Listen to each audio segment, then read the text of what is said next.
This program features live coverage of an African safari and may include animal kills and carcasses. Viewer discretion is advised. Welcome to and beyond Phinda Private Game Reserve. My name is Damon and we're on the trail of a big male cheetah. Welcome to our live safari.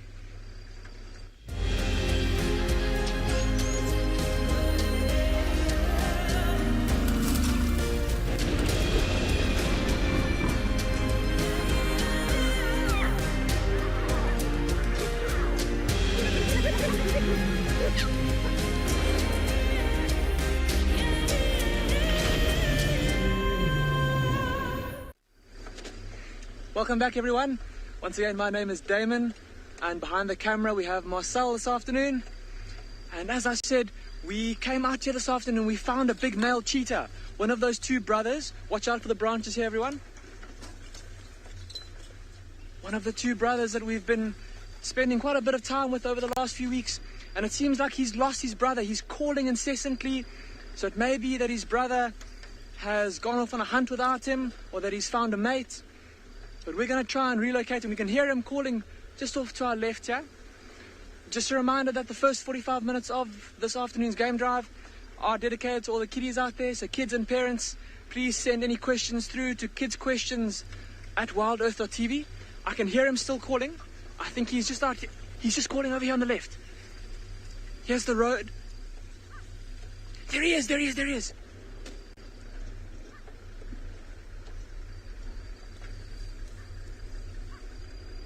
I'm just going to go a little bit closer and then I'll switch off.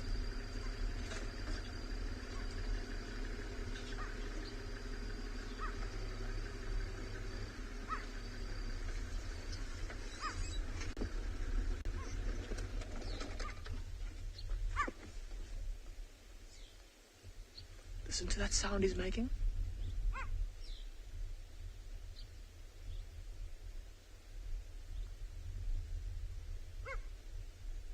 Everyone sit nice and still.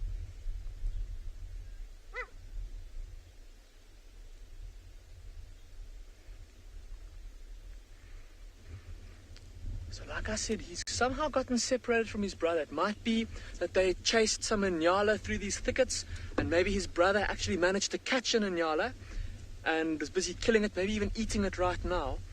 But this poor guy obviously wasn't successful, and he's trying to find his brother. He's calling out to him, trying to get in touch with him again. Let's turn around and follow him, shall we?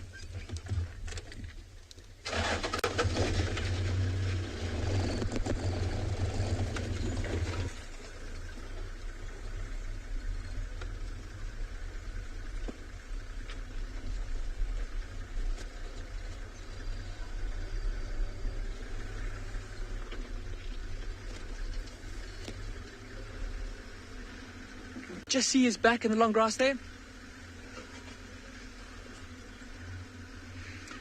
While we try and keep up with this cheetah though, we'll send you across to Trishala at Juma so that she can say hello with a small little animal.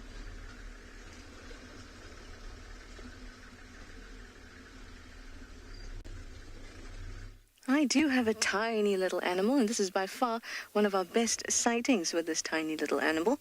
It's just had a crown lapwing past it. It is a steenbok, everyone. The tiniest antelope we get out here. It's only about 11 kgs. Gorgeous little thing. Hello, good afternoon. I think it's telling you all and welcoming you all on board. My name is Trishal and I've got Davi on camera this afternoon. It's a bit gloomy and our steenbok is very comfortable. So that's a good idea, or it gives us a good idea of the fact that some antelopes are very comfortable and a steenbok is usually very skittish. So if it's feeling nice and comfortable, perhaps quarantine, where we're at the moment, is not littered with predators. It's happily going out munching on little shrubs. They don't often eat grass. They don't like grass too much. But as the season gets drier, they'll start moving towards eating a little bit more grass. But it's actually looking for little flowers. And they especially like juicy bits like bulbs, melons, and the trees of little shrubs that grow close to the ground.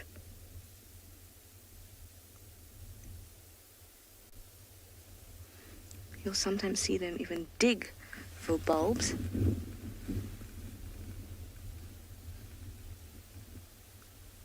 Very, very, very cute. There we go. You can see quite clearly that it's taking the short vegetation as opposed to the grass. Its horns look like two pencils. It was holding pencils when it was running, and then it ran into a wall by mistake. I know it looks a little bit like a miniature impala. But you can see it's quite different. These guys sometimes hang around in pairs,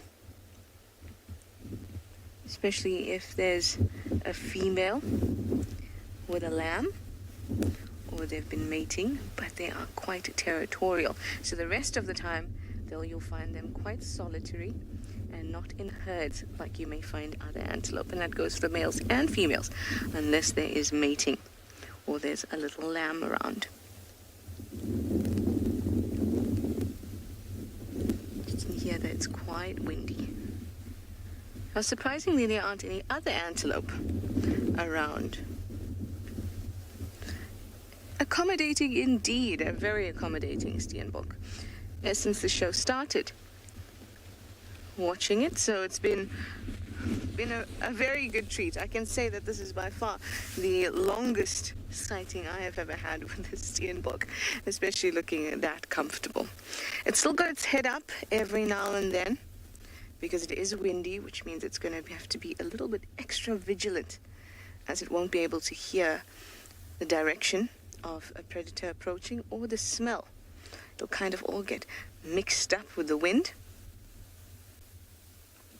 and it'll be hard for it to tell exactly where a predator may be approaching from.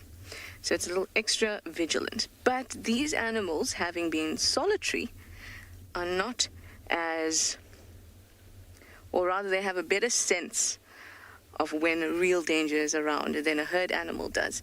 That kind of gets alerted very, very quickly. Also, these guys are quite fast. You'll see when they bound away, and they kind of move a little bit zigzaggy and push from side to side. And that is their best defense.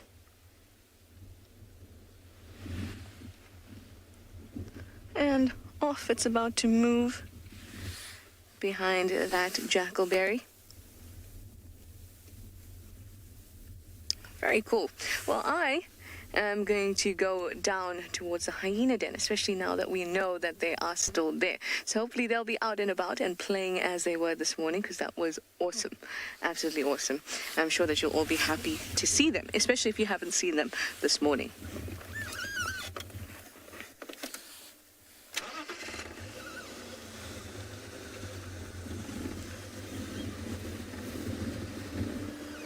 Later in the evening, we'll be looking out, of course, for some predators, and I'm going to keep an eye out for tracks at the moment, because that will give us a good idea of where we can look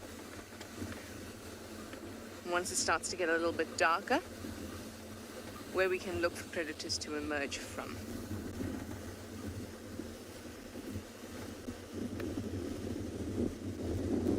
Ooh, that's windy.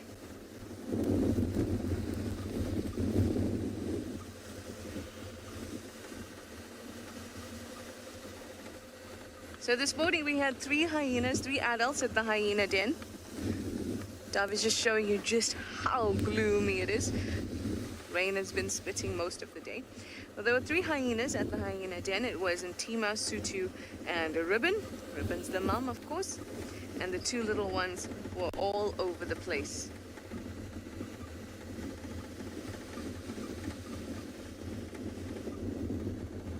Can you hear that wind? I think that might actually be just because we're at quite a rise here on quarantine.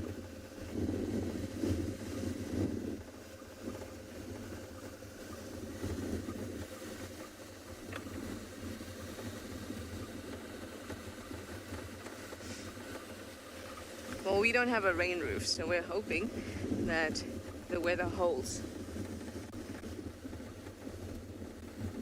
The rain it's just unexpected. Our rainy season is during our summer months, and now it is winter. But it would be really good for the plants and the animals. It's not enough rain to fill up any of the, that's a parlor, let's just have a look at it, to fill up any of the ponds or dams, but it is enough rain to soak the soil, which will be great for the vegetation. Well, there's Impala U leading on to quarantine, and Steve has more of them, so let's go over to say good afternoon.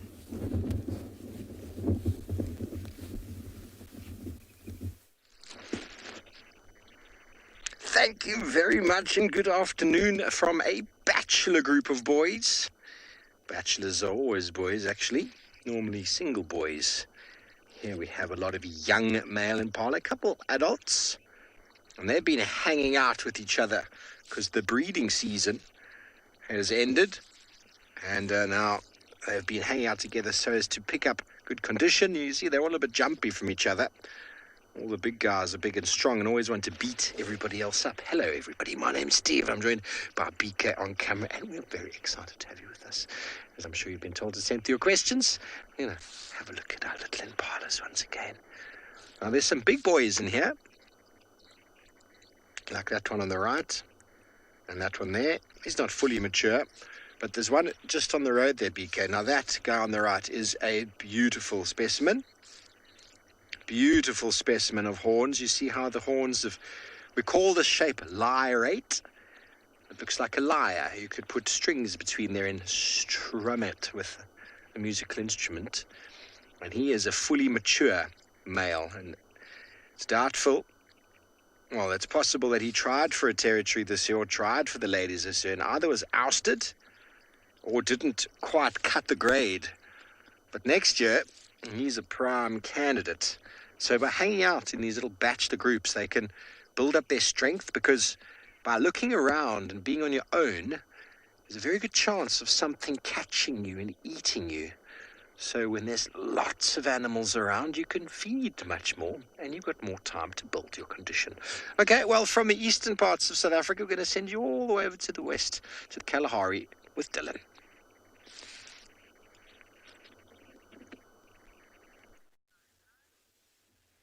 Good afternoon. I'm not going to do a long introduction now. We've got a super special animal that Jandre on camera and myself, Dylan, at Swallow Kalahari, we're going to try to show you. I'm still not going to give it away because unfortunately it just trotted across the road and it's just behind some bushes. But that's as far as I'm going to go. I'm going to leave it at that. We're going to go a little bit further forward. Hopefully we're going to see it. If we do, I'm going to be absolutely ecstatic. I can't give it away just yet. So we're going to idle forward very, very slowly. And Jandre is going to see if he can actually spot it for us. Yes, this is so exciting. Dylan. Watch here. Let's see. Yeah, it may have moved off a little bit further. Yeah, like I said, I can't tell anyone what it is yet, but it's one of my all-time favorites out here.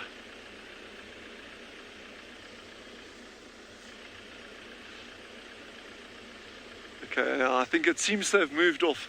So, but this is a very, very, very good sign. So, the plot thickens.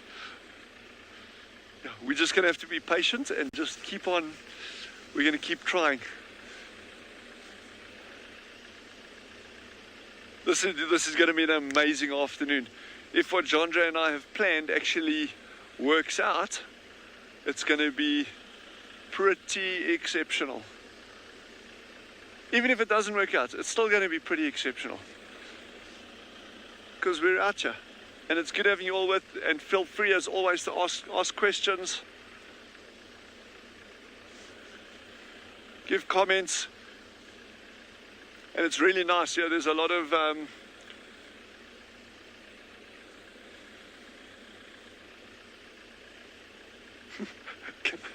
Kerry says she's really worried about my driving skills. Kerry, I'm also worried about my driving skills. It's like, and you know what? Chandra is also worried about them. It's like, yeah, it's like one of those things. Look, Mom, no hands. But, yeah, do not try this at home in your suburb. It's probably not a good idea.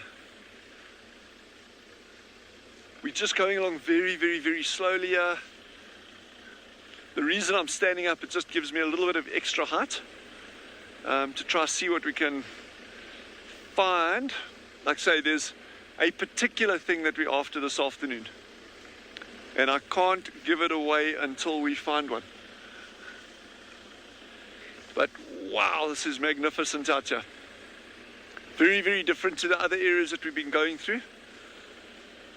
And that's, hey, is this a falcon? This is a pygmy falcon sitting here. Right here, look at this. Look at this. Sorry, the light is quite harsh there. So actually I can't see the colors on the back. It looks like it's an all grey back. Sorry, the backlighting is very bad there. So it looks like a female. Wow, and it's sitting right out in the open. So remember we were saying the other day that they use sociable weaver nests as their nesting site. So by seeing this bird out here, they don't normally travel too far away from the nest. So although we can't see one from where we're sitting, there must be a big sociable weaver nest somewhere in this area here.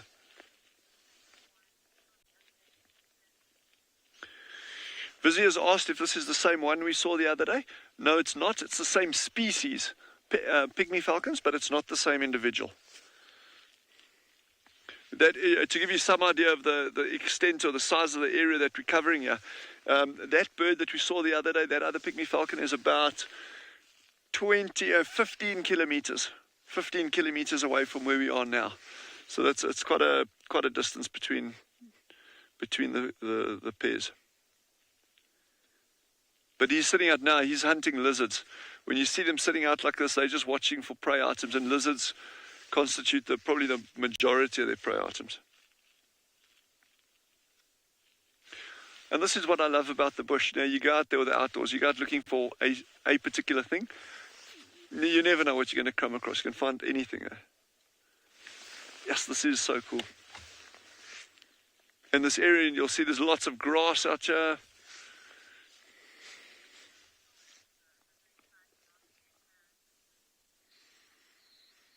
Well, while we carry on looking for our mysterious animal, our nemesis, I think head over to Steve and see what he's got that side.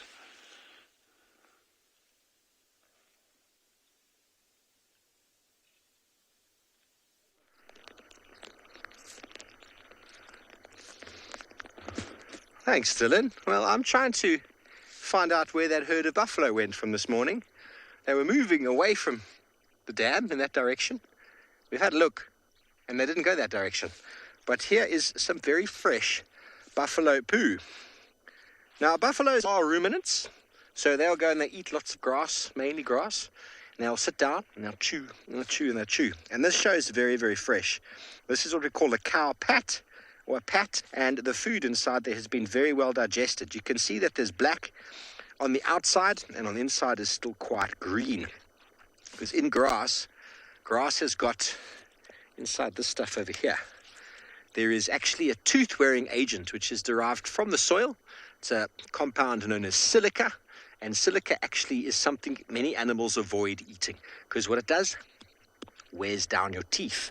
You find silica in toothpaste, where we brush our teeth to take off all that nonsense that's building up.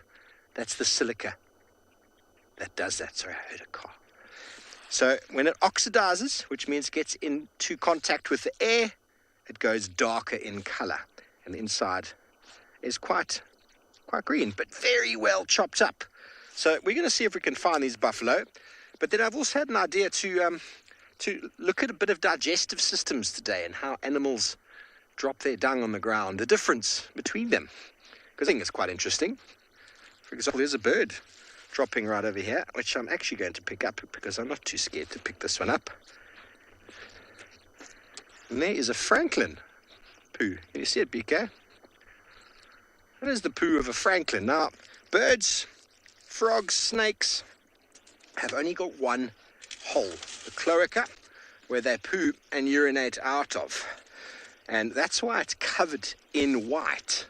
Covered in white because birds, to conserve water, unlike that very sloppy poo you saw of the buffalo there, they have very bad conservation of water. Birds don't want to drink all the time. Many animals adapted not to drink all the time. So what they do is they give off this high concentrated uric acid, which is the white. And I'm sure when we go back to Dylan, we can talk to him about many of the adaptations in the desert there, because there's many animals there that do this, able to extract all the moisture out and then give off a very, very high white concentrated uric acid. And here is the pellet forms over here, and it's all deposited on the ground. So that is a francolin. They feed primarily on insects, seeds, grass particles, and organic material like that. Okay, so the difference between a bird poo and a buffalo poo. We'll find some more. I'm going to deposit this one back on the ground because organic material is very good to be on the ground because it gets reabsorbed. And it seems like Taylor is out and about, and she would like to show you something that makes probably the largest poo of them all.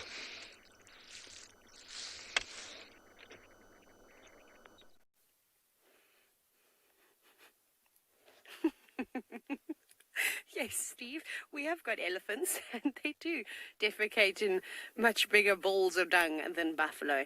But you can see this elephant is just feasting on something delicious, but what my favorite part of the scene is the tent right behind it. So the elephants have come on into the eco-training camp at Pridelands, which is quite cool, and this is a very common thing to see here.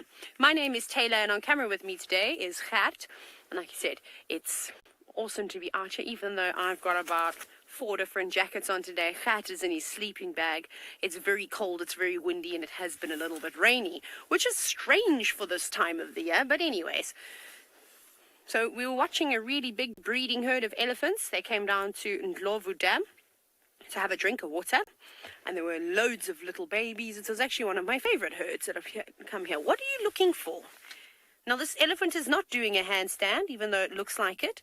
I think it's trying to dig for a root or a bulb, and it was using its tusks, but it hasn't got very long tusks, so it needed to take its face closer to the ground and basically stick its tusk into the soil to either loosen or to cut a root or something like that. So that's why it is doing what it is doing. So now you can see how useful those tusks are as digging tools, but you can also see her feet are hard at work.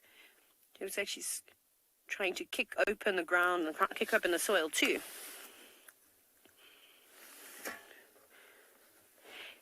Jake, who's only 6 years old, so I know you've said, why do elephants have short tails? Their tails actually aren't that short, but now this one is facing the wrong way. They're quite long, and they've got really long black hairs that almost feel like plastic. They actually, when you find an elephant hair on the floor, you think you have just found a long string of plastic, and you think, this can't belong to an animal, but it does.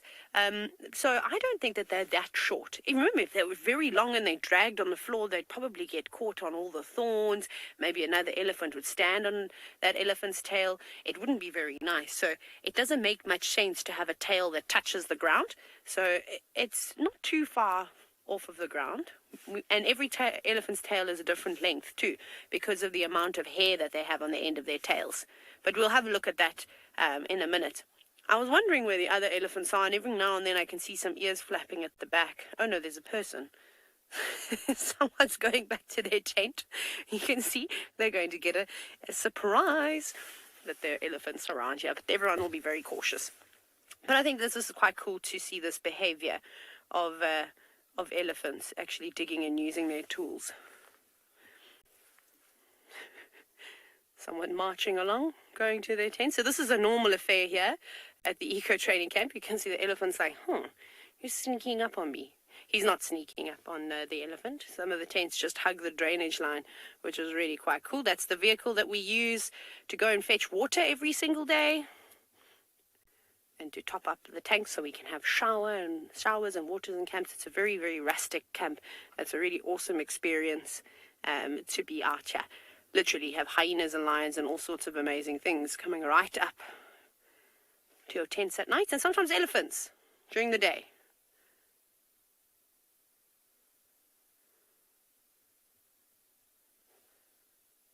The elephant's moving. There's a couple of people moving around.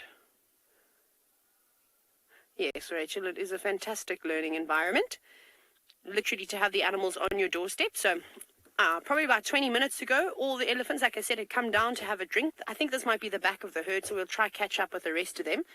And every single student decided to give lunch a skip to watch the elephants and as they drink and as they interacted with some of the bulls that came down too. But that's, I'm afraid, is the end of our elephants. We have to reverse out of here now. So we are going to try and do that. I think I can just squeeze the back of the vehicle into this little patch here. So yeah, so it's really amazing. The other night, I think I told you, but like just to give you an idea of how wild this camp is. So the tents all hug this drainage line that's in front of us. And it goes all the way around. It kind of opens up quite nicely. It becomes a little bit of a sandy riverbed. And then you have the big dam. And we had elephants, buffalo, lions, basically where you saw that person walking to the tent. There, those 2 male lions. And then 3 leopards on the eastern side of the dam. All at the same time. So pretty spectacular, very wild. You really have to be very careful. Like I said, you always have to walk around with a torch and have your wits about you. But it's good. I think it's really nice for students to learn that right from the get-go, because a lot of camps aren't that wild, that you don't necessarily get that experience. So to learn that right at the beginning of becoming a safari guide, it's good. You learn very quickly to walk with your eyes up and not really worry about looking down the floor so much, because that's when you can surprise an elephant or a buffalo. And I know firsthand, you definitely do not want to surprise a buffalo. So we're just going to find a road that kind of goes that way. This breeding herd we actually tried to show you this morning. I think they're just going back to the same place. Go feed up in this nice thicket where it's sheltered. The wind is not going to be popular with the animals. Right, off you go, back across to Ngala to see how Sean is doing this afternoon.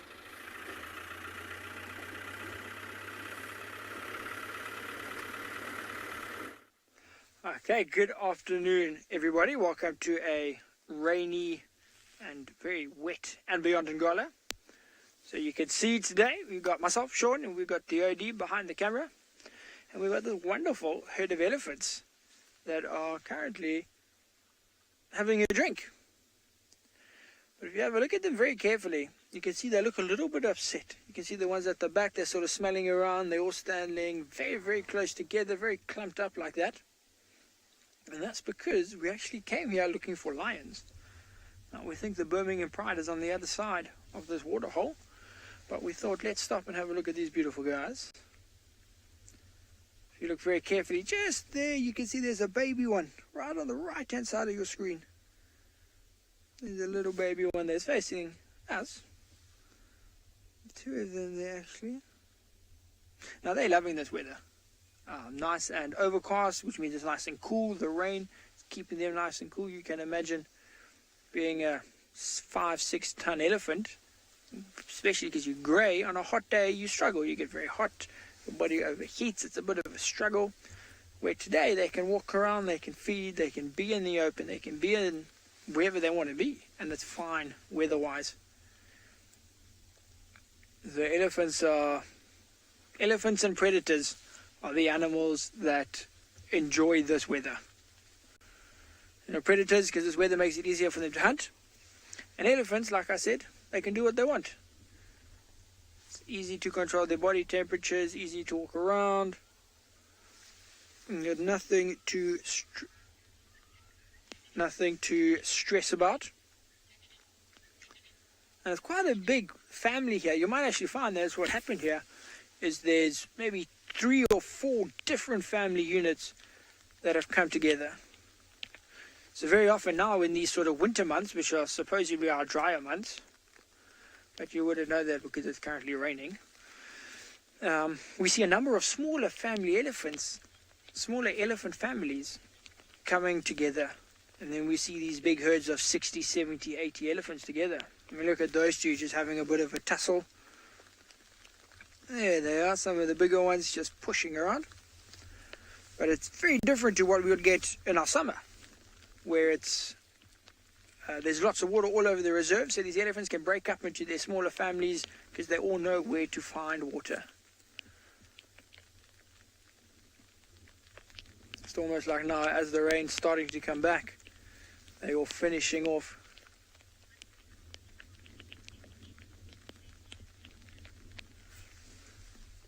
Okay, so we got a question from Freya. Freya's 2 years old. Freya, lovely to have you. Freya wants to know how much milk elephants drink.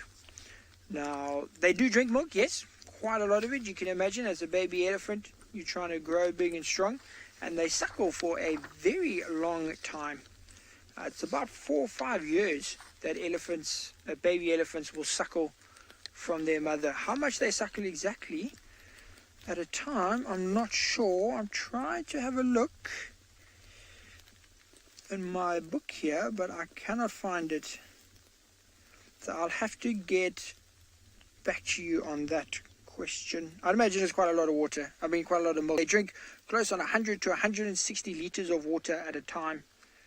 So the milk, obviously they're a bit younger, so they have less than that, but they will be drinking quite a lot to try and make up for their growth. They grow very, very quickly. But you can see, if we just remember what I said at the beginning, is that we came here looking for the lions. And we believe them to be on the other side of this waterhole. Exactly where these elephants are going. And you can see they're actually going quite carefully. They're all following a line. We've got that big one in the front. They were smelling as they got to the top of that little hill. So it'll be interesting. I'm going to keep quiet now. We must listen. Because if they do come across those lions, these elephants will trumpet and possibly even chase the lions. So let's listen and see if we hear that.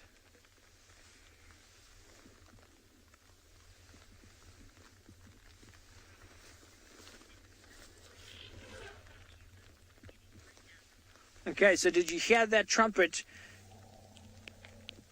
You're listening to that. You could see that through the trees. They're running there. They saw the lions. The lions on the other side. That's exactly as I said. They saw the lions. You can still hear them trumpeting, chasing. So obviously the lions are not going to hunt an elephant. Those elephants are too big, too many of them to attack the little ones. But they will still chase the lions away. So what we're going to do, those elephants are now disappeared. They've chased the lions and they've run off into the bushes. So while we loop around to see if we can find those lions again, we will send you across to, I think, Steve at Juma, who's also getting very wet.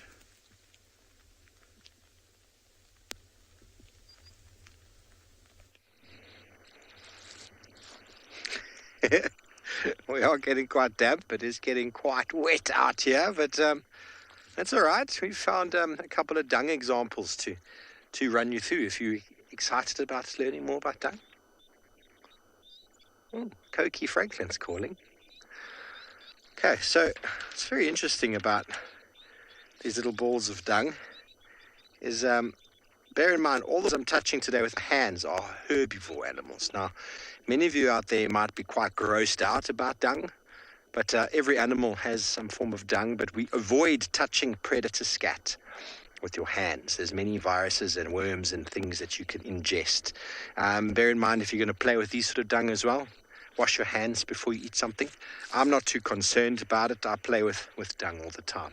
So have a look at the difference between these two over here. Can you see the color difference between this one? This one's black, isn't it? And this one has got more of an orangey sort of color. You might think to yourself, what on earth is the difference? Sorry about that. The Game Drive radio is open. Let me just turn that off. And can you clearly see the black versus orange, eh, BK? Okay, so on the right over, on the left over here, my left, if we break this open inside, It's very, very clearly, and I'll turn this one over.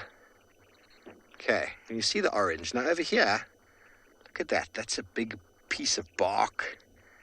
There's a leaf, an actual tree leaf. Over there, there's some grass in there, of course.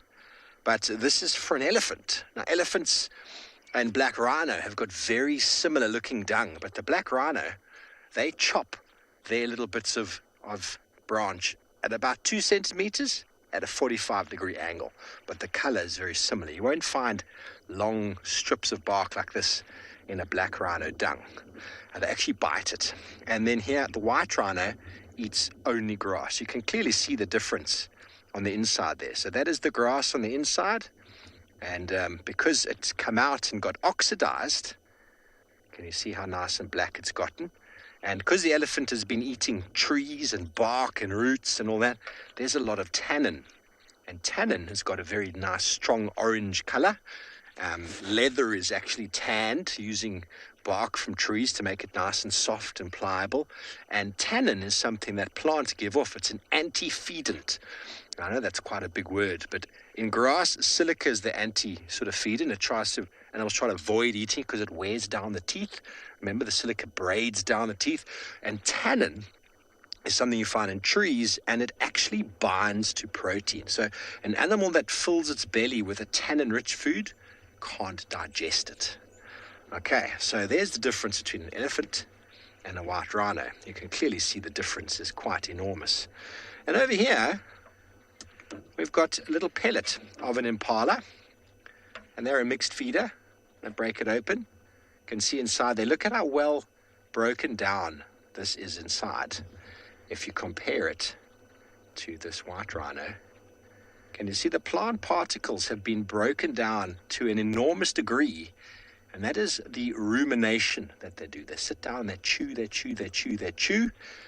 And then through the digestive system, they make the particles smaller. They absorb much more nutrients because the smaller the particles are, the more surface area around them there is for digestion by microorganisms in the gut. And then you can clearly see the impala versus the buffalo before has absorbed a huge amount of the moisture out of that dung. So it's not slippy and not wasted moisture.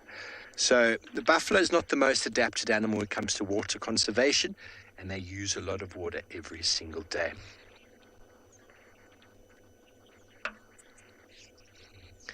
Amber, you want to know if other animals, if herbivores will eat meat. Well, warthogs are regarded as omnivore. Any animal that eats a bit of meat is regarded as an omnivore. Baboons, chimpanzees, humans, but elephants don't, giraffe don't. These animals will eat soil, they will eat dung, and they will eat bone to assist in all the minerals that they are lacking. Okay, so now on the right over here, you can see a very different pellet, can't you? Now, this is one of the smallest critters we see around, but have a look at the size of that versus the size of that. Now, this is an impala on the left, and this is a scrub hare on the right. Look how much bigger the scrub hare is than the impala. So it's also very bad digestive system. But anyway, we're going to carry on and see if we can find any more wonderful things this afternoon. In the meantime, Taylor McCurdy's still got some elephants.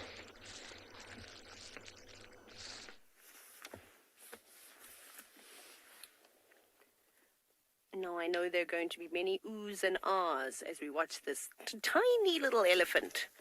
It's so small. Look how hairy it is. Probably only a few months old too.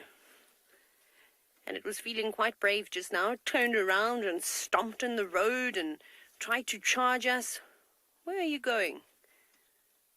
You know it's a small elephant when it gets lost in the grass. Are you tired? Are you just going to have a sit-down little sleep? It is so precious. Okay, I'm going to move up a little bit closer. You can see Mom just walking close by with the little one. So this is actually my favorite herd of elephants, and I'm going to try and show you my favorite elephant. There she is. She's so cool. Okay, I'm going to try get her at the perfect look. Hi guys, it's me again. We see them all the time. Let's see if we can actually see on in there. I'm very excited. I've been trying to show you this for weeks, not weeks, but the last week at least.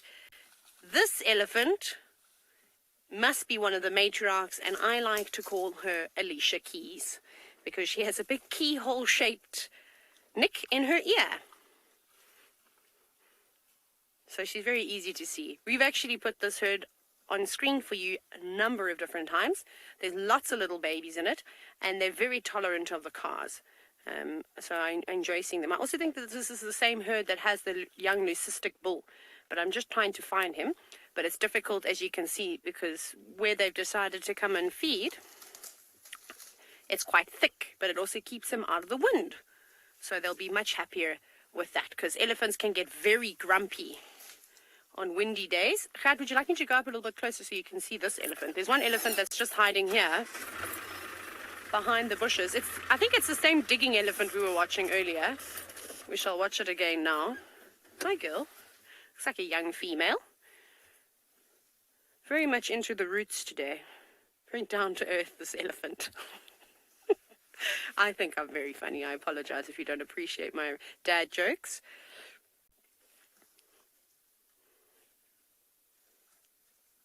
Not even a whisper from the crowd today. It's okay, it's fine. Luckily I've got a thick skin. I can go all day long. But anyways, yes, the elephants are just digging, they're just feeding. They're actually moving further and further into this block, but luckily for us, there's lots of little intertwining roads that we can drive on, and I think we'll just pretty much keep playing catch up with the elephants this afternoon. Like I said, it's a lovely herd, but we're at the tail end again. So we'll need to charge on forward to get to the front.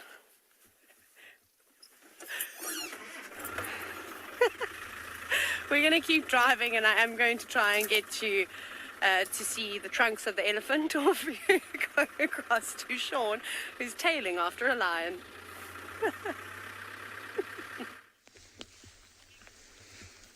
So indeed, we have caught up with the lions. So you can see a number of them coming out of the bushes, because that's where they ran to when those elephants came to chase them. Oh, one just went to the toilet right next to the car, and it smells horrible again. Oh, but you can see quite a lot of them here. A lot of the younger ones. There's a big female that's going to come into the screen now. There she is. Now that's the leader. You can see that white dot. Oh, she's going to the toilet as well. It's going to be wonderful where we are. But you should have seen, so as we got here, just after the elephants left, there was one lion here. We saw one sitting up on this termite mound. And then slowly but surely the rest started coming out of the bushes, making their way back towards where we are now. If we just ask OD to zoom, let's say zoom out, but zooming in, this is the lead female. She's the one that's in charge of the whole pride, of the whole Birmingham pride. She's the matriarch. Now we had one of the Ross males, the grumpy Ross male, is with them as well. He's already walked past us. It looks like some of them, they're all starting to lie down a bit behind us. So as soon as she's gone through, we will turn around. But now if we just look at this termite mound, so this one, if you remember from yesterday morning, this is where Rowan had one of the leopards, that little young female leopard cub with the Franklins. So we're just cleaning the screen, it's raining quite hard here. This is the exact same termite mound where the leopards were. You can imagine they're obviously long gone. That's exactly where she was lying, in between those patches of grass. It's where that young female was. Seems to be quite a hot spot for the large cats. Maybe we come back here tomorrow and we find a cheetah. That would be pretty awesome. But you can see this is one of the young males. Now it's a bit challenging for you because of the grass, but he's got a bit of a mane. What I'm going to do though, OD, is we're going to reverse, because if he pans the other way,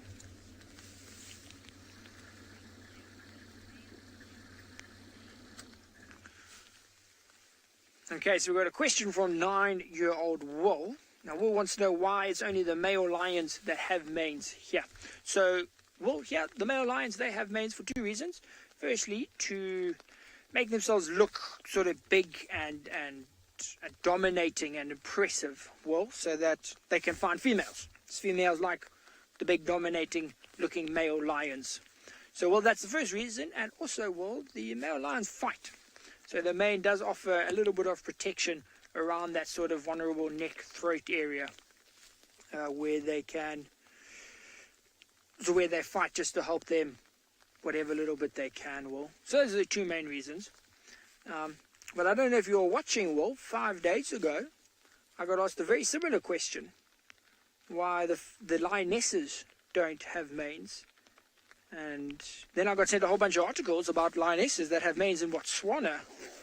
And apparently it is...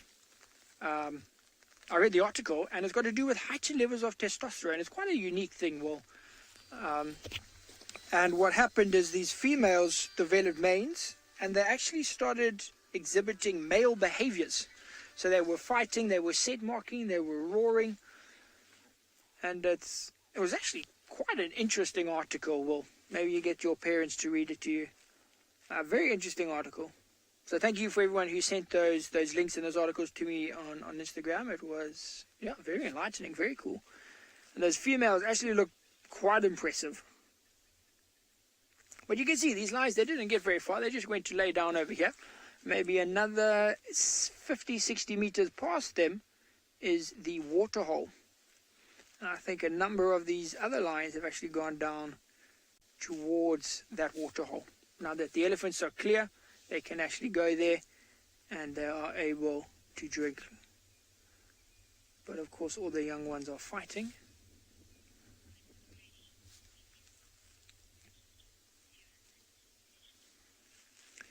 Okay, so it seems like it has come to that time of the drive where the kids session is all done. So we'll luckily got his question in there. Now we open up to everybody. So kids, you're still welcome to send your questions, as well as anybody else that is watching. Now just remember to send your questions. You can at WildEarth on Twitter or hashtag FC on the YouTube channel. And we'll try and get to as many of your questions as you can, but please continue to send them. I mean, how cool was that, though? We had reports. So this morning, while we were out, it was a bit rainy, but some of the other guys stayed out, and they managed to find the lions around here. I don't know exactly where, but very close to where we are. So we were coming to look, and then I just thought, these elephants, they're looking a bit uncomfortable. Something's going to happen. And then it did, and we came around, and bang, there are the lions. Beautiful. But have a look now from the side. Look at the ears. Both of those lions, actually all of the ones that are facing away, if you look at their ears, they're black. They're black at the back. So now that is for sort of hunting, for the cubs when they're following the lions. You know, from the back you can see that color. It's like a follow me signal. You know, so that, you know, those little cubs that we love so much, they're following the mother, they can see her black tail, they can see her black ears, and they know where to go. Or when they're hunting.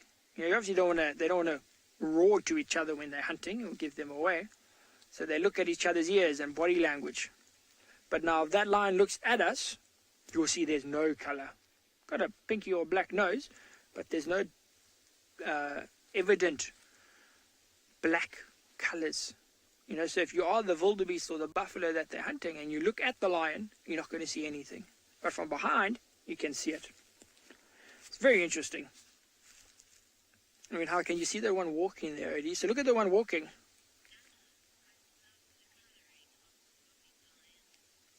So Nana commenting that she loves the colors, and this is a perfect example. I mean, look at that. The ears and the tail stand out. Everything else blends in with that brown grass, the brown sat so well. And Nana, I agree with you. I mean, the colors of these lions are beautiful. They're in great condition. They're healthy, nice coats. A little bit wet now because of the rain, but they're pulling it off. They're looking very well camouflaged. They're looking very, very beautiful there. Also, the other one that was on the termite mound. Oh, look at the white one. Oh, did you see that? The white one just ran past there. She's fighting. Very playful. Now, I don't want to go down there just yet, purely because in that waterhole, the signal is not too good. So I think we'll stay here for now. If they all go over there, then we'll definitely go down there and see if we can get a look.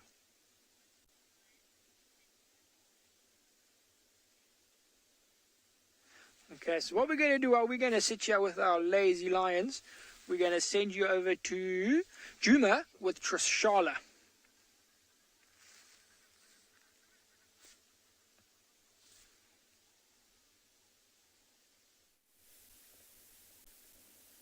Lazy indeed. Now, Ribbon, and it looks like Sutu behind her, sitting away from the den, but still within about 30-40 meters of the den. And they are indeed very lazy, just having a bit of a nap. It also meant that Davy and I could sit here and wait out the wind and the rain. It's definitely calmed down quite a bit now. Of course, only after we decided to put all our covers on, put the flaps down, all of that. And now it is calmed down.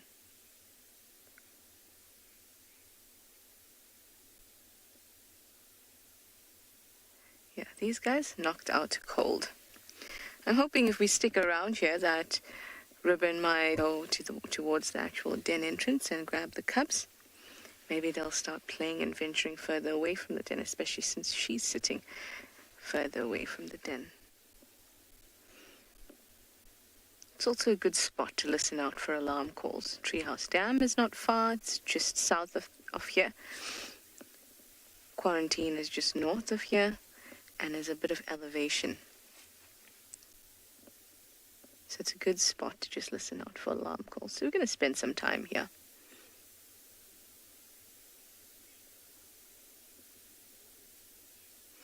Ted, you say Ribbon snoozes a lot. She certainly does, but I'm sure any mother of 2-3-month-olds would also love to snooze a lot, especially if their 3-month-olds were able to take care of themselves inside of the den and no danger could come to them. And they could actually feel relaxed enough.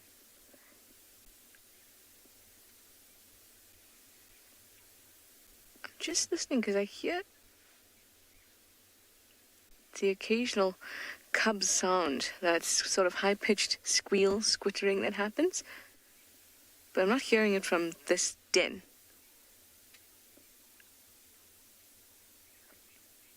Which I think is interesting.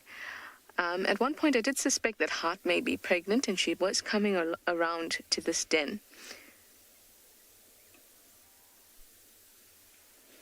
Buffalo at Treehouse Dam, I would think.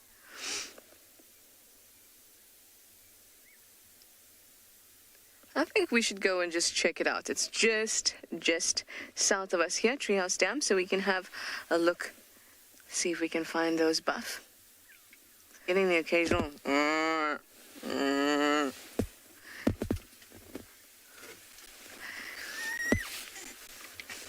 I'll be back, girl.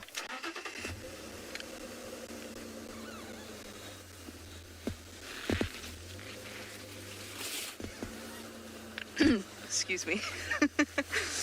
You look like a bit of a traveling circus with these rain roofs on, and of course I can't see behind me, which poses a bit of a problem. There we go. Darby's showing you. Let's hope we don't scratch that tree again. Oh, we made it, everyone. Feels like I should have lights and bells.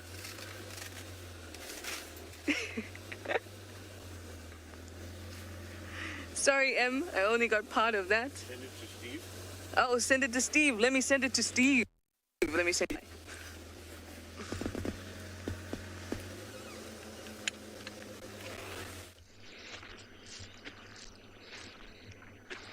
Thanks, Trish. Well, you reverse, you do your thing. And, well, we're going to continue on a little bit of dung this afternoon. Why not?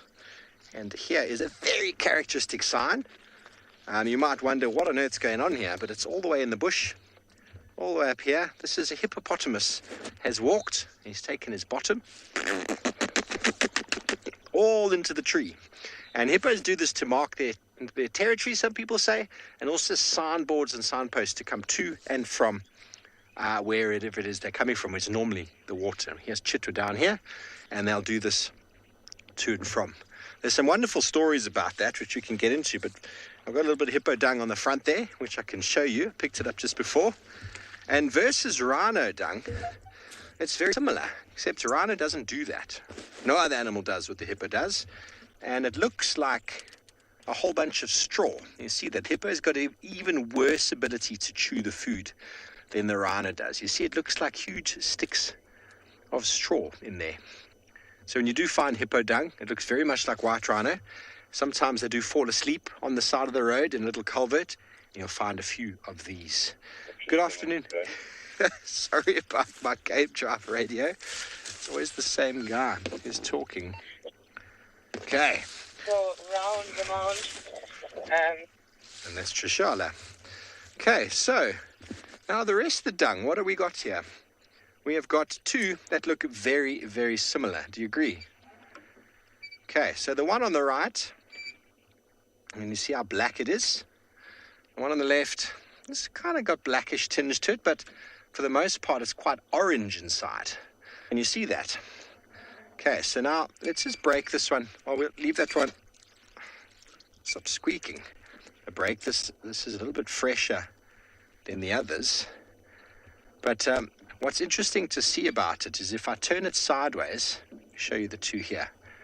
Can you see how the one in my right hand is flat on two sides, whereas this one is not? Can you see that? You see it, BK? This one is black, this one is not black. Now, if I take this one and show you the front, can you see there's that crack there? And it just breaks perfectly in sort of a half. Do you see that? That is zebra. That is exactly what zebra dung does. And this one over here, the warthog. Now, warthogs have a similar diet, of course, but they also feed on roots and grasses. There you can see the difference in the inside. The warthog has got a far less ability to chew properly. You see how well ground up the zebra dung is versus the warthog. But in comparison to the hippo, I mean, look at the hippo there. He's basically just gone and shredded grass in his mouth and swallowed it. Very big difference. And so there we go. For the animals I've shown you this afternoon, elephant, white rhino, zebra, warthog, and hippo have all got a very similar digestive system. Miss Anna, you didn't know dung could look so different. Well, it's called scatology for a reason.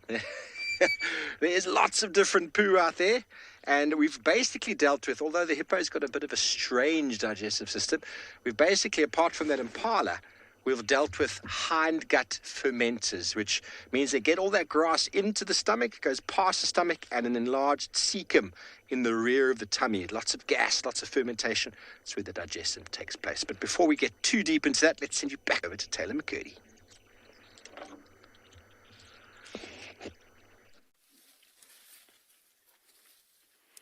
That we've caught up with a fabulous herd of elephants that we pretty much spent the entire afternoon with. They're moving all around us at the moment. Majority of the herd is pushing through all the thick stuff, but we've got a couple of bulls marching down the road towards us. We've had two pass us already. Let's see what this boy is going to do. Probably come and cause some trouble. No, found a little animal pathway to slip on down. But it's not over yet. We've got yet another one. Did you know that elephants come in waves? I didn't until today. But I think it's quite a dramatic scene. It actually makes for a very nice picture with the vegetation sort of on either side and the different colors of the leaves. You can see this elephant has got his ears open just slightly. He's smelling us. He's like, nah, not having any of it. I'm gonna duck off a little bit earlier. Or maybe not. No, he is. Okay, what I'm gonna do now is I'm literally just gonna reverse because there's another elephant behind us. Hello, boy. He's quite relaxed. We'll see. No, don't walk away. Come back. He doesn't want to come back. Fingers crossed there's another elephant down the way. We'll see if we can get a look at this bull here. The one I wanted to show you, not having any of it and is marching away from us. So here's the elephant that flared his ears at us.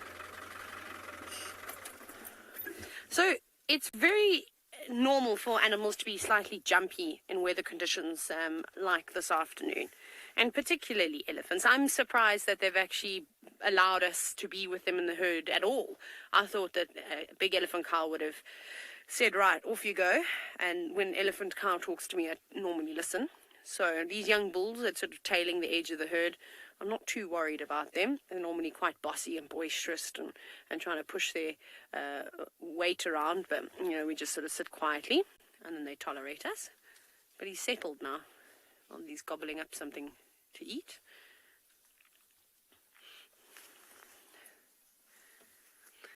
Thank you so much, Paul, for that compliment. I do enjoy spending time with elephants. They're honestly my favorite animal. Like I said, if you ever come on safari with anybody in Africa, and I just think that the elephants in South Africa are just unbelievable in this greater Kruger ecosystem.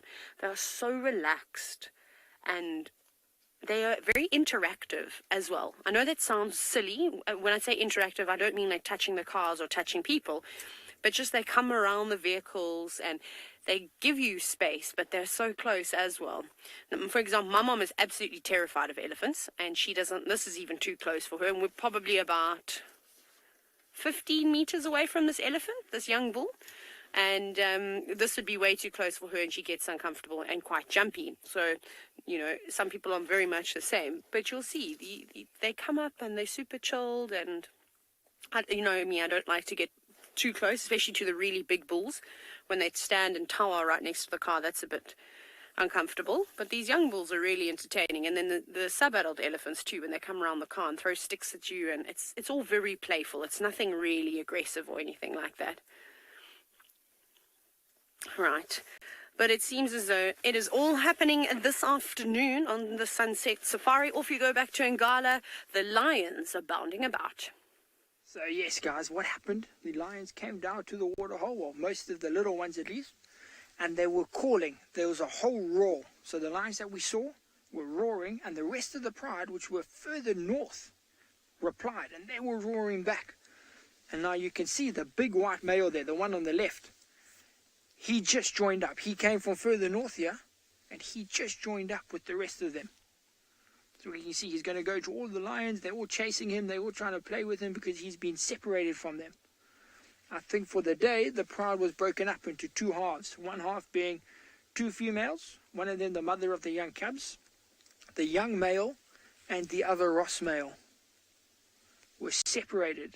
And now you can see a little reunion, lovely little happy time.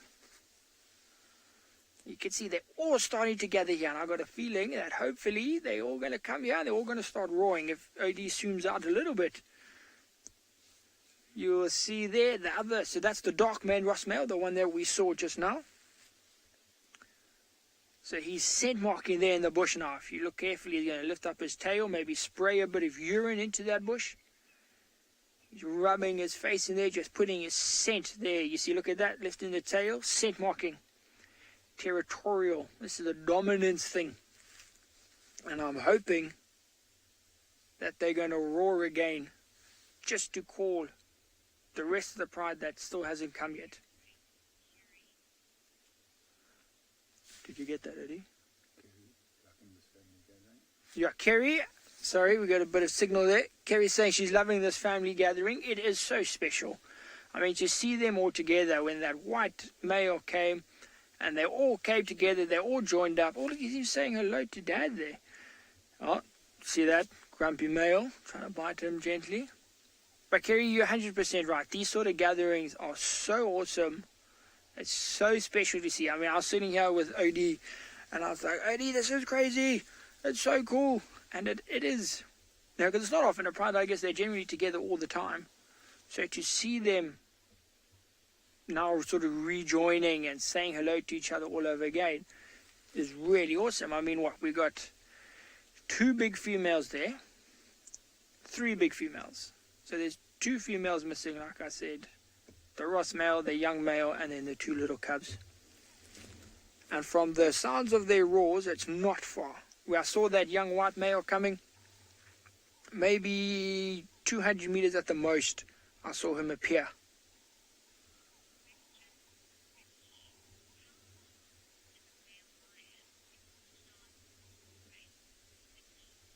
Okay, so we got a somewhat complicated question from Vicky. Now, Vicky wants to know how old is a male lion when it starts roaring. So, Vicky, I'm hoping they're going to roar again for you now, because when they roared earlier, even the younger ones were roaring.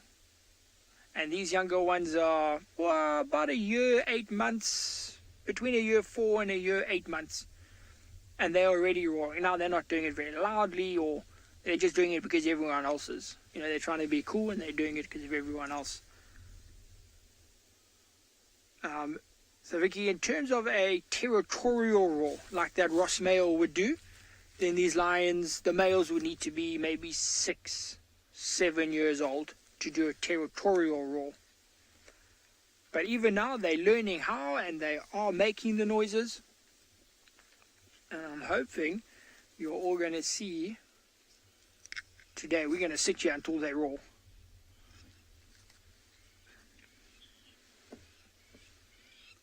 Okay, but while we wait for the rest of the pride to join and hopefully another roar, what we're going to do is send you across to Steve.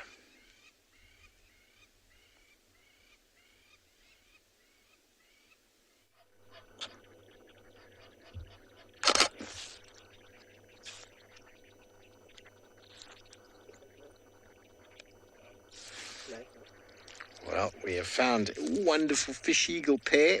Look at the chest. This bird has got almost a full crop, it seems. We actually heard 2 of them making a noise. One flew down here to the water. Has been having a bit of a drink. And the other one flew off into the trees with, I'm not sure what it was. I wasn't able to get a look at it. Something that didn't seem to be a fish. So after this guy flies off, we might go along this little path here and see if we can find that fish eagle again. See if we can figure out what it is that they caught.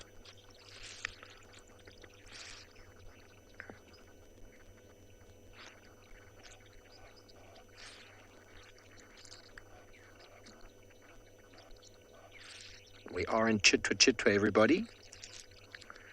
There is a resident pair of fish eagles here, and this is their turf.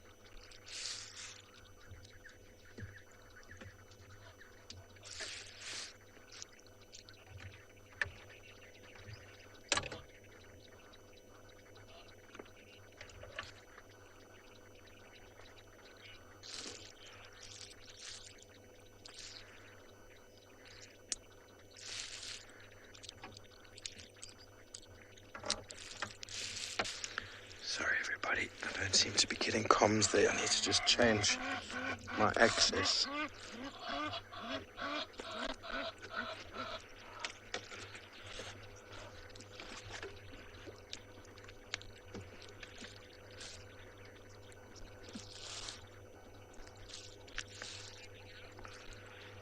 Much better, thanks, Emma. You see the chest there? The crop has got some food in it. You're looking down at its crop belly. Birds store their food there. And they're not only fish eaters, fish eagles. This guy looks like he wants to eat some mud. Cleaning his beak, her beak. And look at the crop. You can see it now, how distended it is. Oh, how wonderful. Such wonderful images. That beak defined as a raptor's beak for ripping and tearing. All raptors have got sharp talons on their feet. And a sharp, little blacksmith lapwing is trying to give the fish eagle a hard time. And a very sharp, curved beak like that for ripping meat.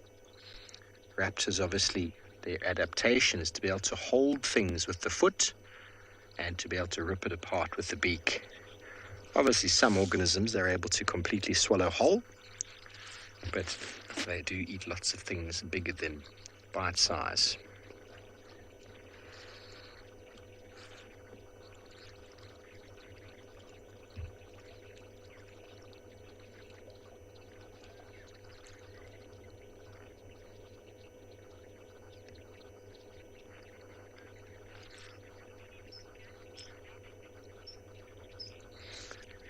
Nancy, that's intense, isn't it? That is basically, it's like being born with knives on your hands. That's essentially what that is.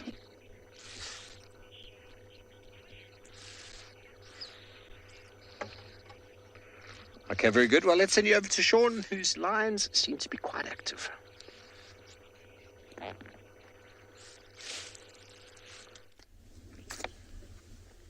These lions are crazily reactive, and it's all thanks to the weather. But now look carefully. So, Vicky, we were just talking about the lions roaring. Look at that one there. That's a young one. Maybe a year, 4 months, a year, 6 months. And watch, every now and then he tries to roar. There we go. See that? It's an attempted roar. So you can see all of these lions have moved away from the water.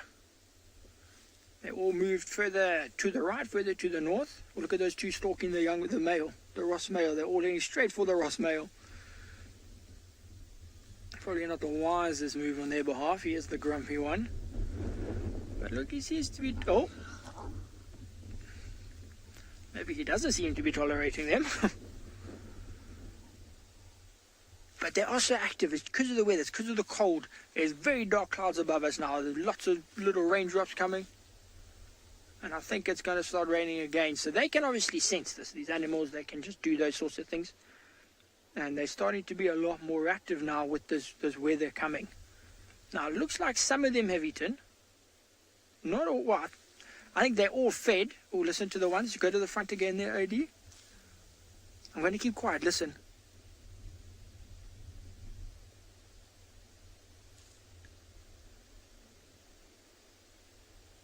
So those ones are roaring. Even the young female, the white female on the left there, she also just tried to roar. So you guys just have to have patience with me. They're going to roar again. They're still missing. No one else has joined. So they're still looking to join up. And I think they will definitely roar again. So we are going to sit here. All of you are going to sit with me. We're going to wait. Because there's a lot of activity. I mean, these lions, they are grooming each other. They are playing. They are digging holes in the sand. They are chasing each other. The little ones are roaring. You see how they're all facing that same direction? That's where the white male came from. So this is a little riverbed, a dry riverbed. And he came from further up the riverbed. Now it actually works out for them. Because, as I said, the weather, it's raining. It's very windy.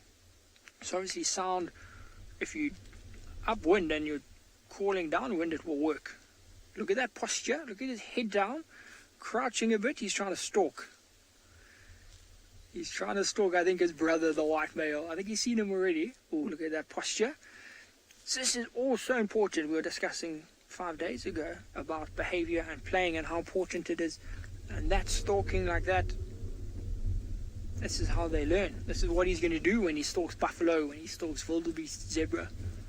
Exactly the same. You've got to hide. You've got to keep nice and low. And you see how well, look at that there. Perfect by Odie. Look at the camouflage. Look how much that white one stands out. And if you go 2 meters to the right of the white one, there's another. Oh, look at that.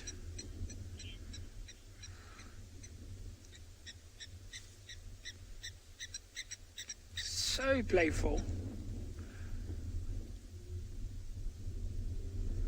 These two both look like females. You can see under their necks, not a lot of fur growing there, which would tell us that they're females. Even at this age, the males will have much longer hair there, even now that they're starting to grow.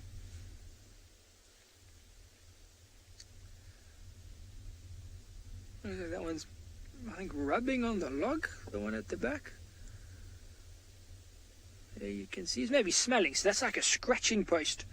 So, you know, something like a buffalo or a warthog or maybe a rhino will come and go into the water, or hyena even, and get wet, to get muddy, and then scratch themselves on that little tree there. So it's likely that lion was trying to smell.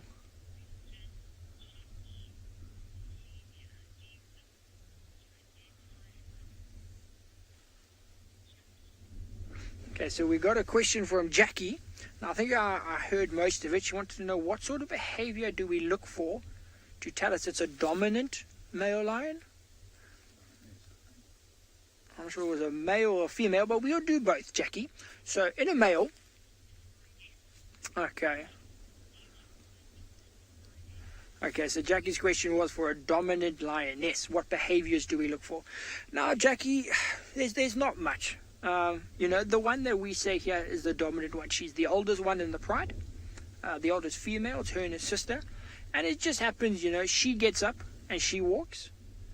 Then all the lions get up and they walk. So it's more the behavior of the other lions towards her. It's like she does something, everyone watches, everyone does it. So if another lioness stood up, everyone would carry on sleeping, Jackie. So it's more how they treat her is what we watch for. So she stands up, everyone follows, and you can be like, okay, let's carry on watching that female, because there's a very good chance everyone defers to her in the pride. They're all watching her, see where she's going, see what she's doing. Very likely she would be the dominant female. But dominant's a bit of a stretch of the word. It's not like she gets to eat first or she gets to mate first. It's nothing like that. It's just when they're moving, they defer to her to choose when and where to go. It's not like a male lion like this dark-maned Ross male here, the grumpy one. He's the dominant one, you can tell, Jackie, because, he mates first. He will fight the rest to eat first. And that makes him the dominant one. He will fight his brother and sometimes even try and mate with his brother just as a display of dominance. Like, look, I'm bigger, I'm stronger than you. Where the females, they're not going to display that sort of behavior, Jackie. You can feel it now, the wind's starting to die down a little bit. This would be probably a good time for them to call. Their noises, their calls will travel down this riverbed, channeled by the banks, and then cover a much further distance.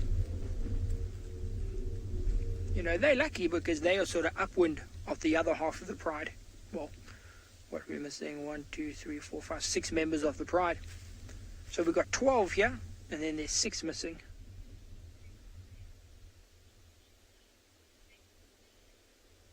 Okay, so we're going to wait again until they call. And while we do that, though, we're going to send you across to Trishala, who's also got some playful little animals.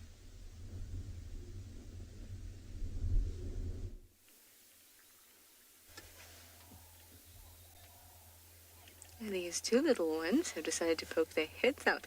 Mum is just on the other side of the den. They're now just surveying the area because, yes, we now are the king of the castle.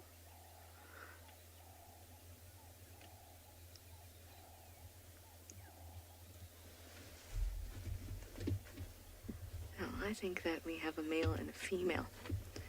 And I think that the brown, slightly lighter one, this one that's investigating the top there, I think that might be the male. But it's so difficult with little cubs. So we're just going to have to wait and see. Ribbon herself was thought to be male until she had Intima and the Moolah.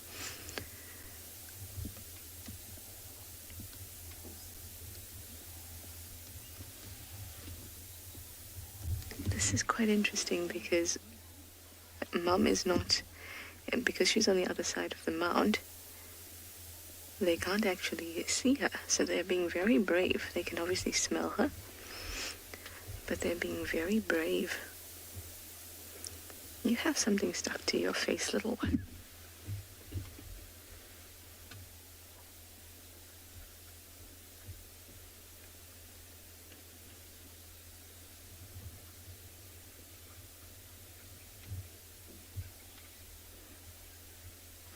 Spotty those legs are now. We'll actually be able to see some identifying marks. Now they'll keep their spot pattern into their adulthood from the moment they start to get spotty. The only difference is that these spots would be really close together when they're little, which makes sense because their body is so small. And then as they grow, there'll be more spaced apart. Look at that left leg. Quite a concentration of spots in a line diagonally.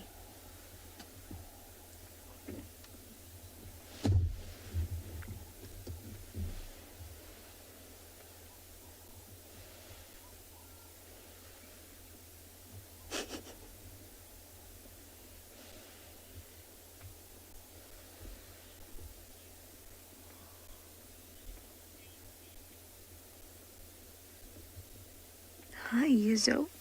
You'd like to know, well, how long do they actually stay in the den for? By the time they're about 6 months, they'll start to move away from the den. But what will usually happen is they'll keep kind of a den site. They'll be mature between 2 and 3 full adults.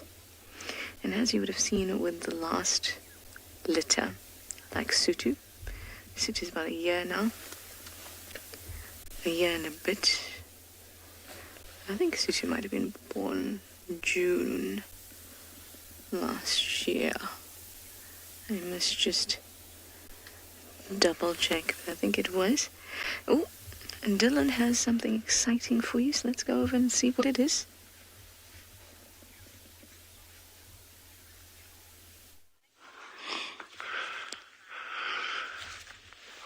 We have a baby pangolin. A baby pangolin. This is the most incredible thing. I know I keep saying this. Here's a baby pangolin, guys. We've been hoping, we're looking for something completely different. This is off the charts. This animal is about from your fingertips to your elbow. That's the total length of this animal. Oh my word. Yes, this is unreal. This is unreal. This is unreal. This is like now my 4th Christmas in a week. We should do this more often. Yes, we've been looking for something completely different, and we came across this little thing. This is just, I'm staggered. So I'm just grabbing the cable there. Yes, I'm so excited. We're just going to go very quietly, very quietly. Just, I'm blown away, I'm blown away.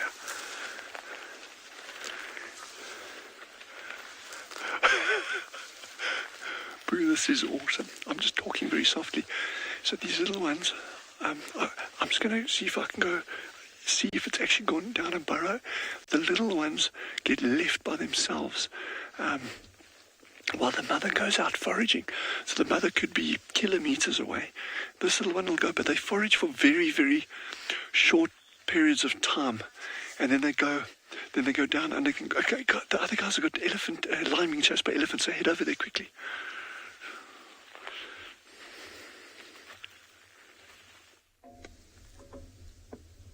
Okay, so crazy stuff happening here. Look at all of these elephants that just came down to the waterhole. I don't know, there must be 30, 40 of them that have joined up now.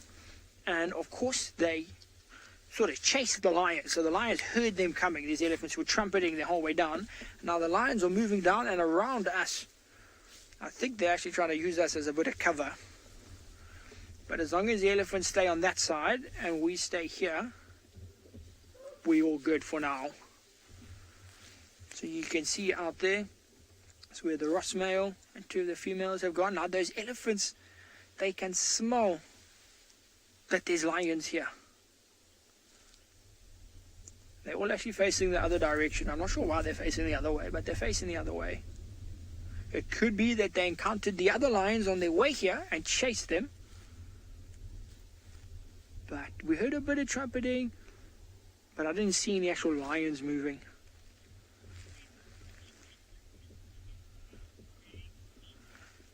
Monique in London, I don't even know what's going on. I mean, it's just like, we were like, link to us, and they're like, we have a pangolin. And I was like, oh, okay, yeah, that's pretty cool. Stay with your pangolin. That's just crazy. It's like everything's happening. Elephant trying to get up the bank. I'm not right there. I mean, it's phenomenal stuff. That's when you know you're having a good day.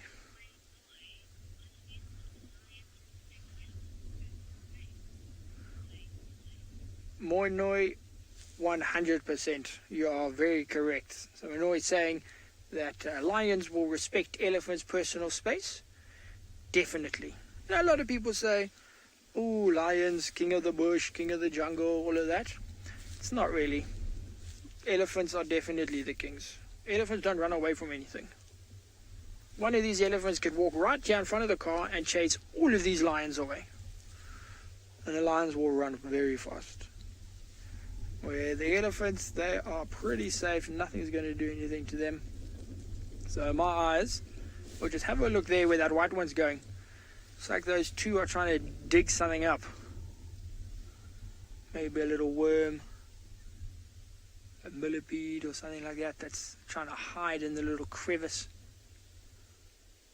But how insane is this? I mean, you got...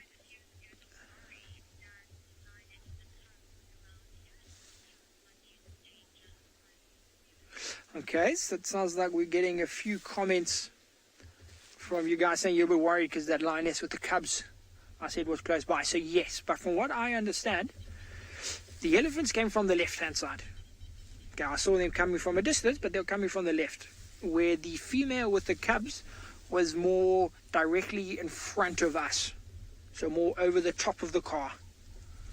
Yeah, exactly. So in that direction, that's where the female with the cubs is, and the elephants came from there. So I think we're all pretty safe right now, and they're all going to be fine, and there's not going to be any problems.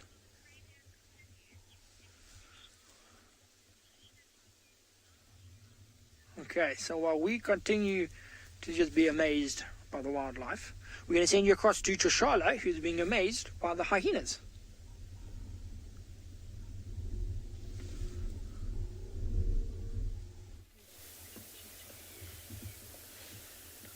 They are very crazy. They're having the time of their lives.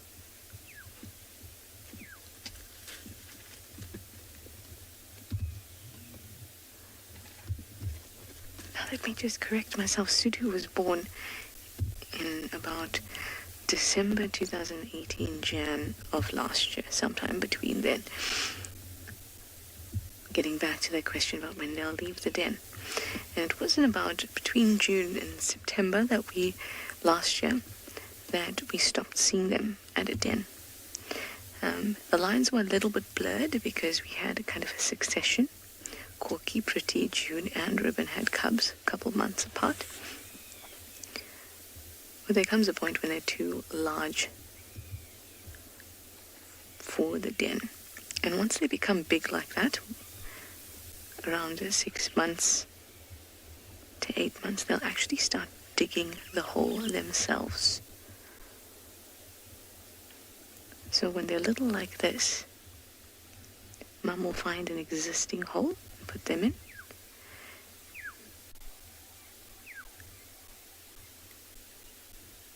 and then for safety, once they're large, they'll actually start to dig it so that they can fit in.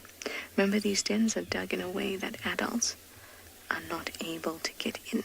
That also means that predators can't get in.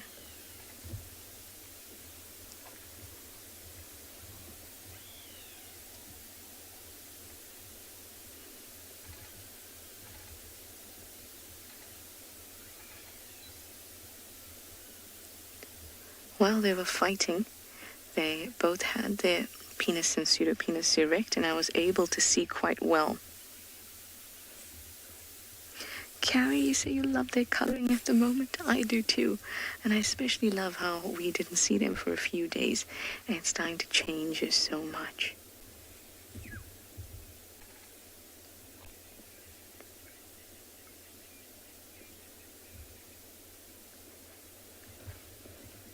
This one that Dov is showing you now, I suspect that is a male. See, it's also light, it's lighter, so that's a way to identify it. It's also a little bit smaller. Oh no, it seems like tire chewing days are starting.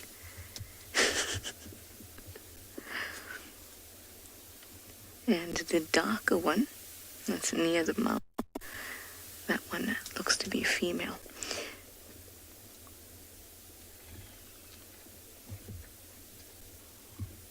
We'll have to wait for them to grow a little bit before we can be absolutely sure, but in my opinion, after having a good look, I think we have a male and female. Female is the darker one, and male is the lighter, smaller one. What a life they have ahead of them. So much to learn, so many dynamics. The world is just a big, beautiful place. And I can't wait to watch them grow up. I'm sure that you guys can't wait either. But we've got to continue to do what we do in order to keep on watching them. So please go over to our support page. There should be some details coming up soon, so that we can continue to bring you these gorgeous little cubs, as well as many other treasures of the bush.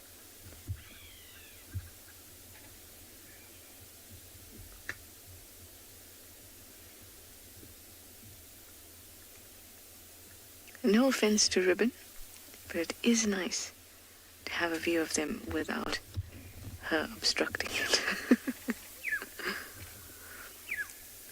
And I feel like they're a little bit rougher when she's not around, or she's not watching them directly.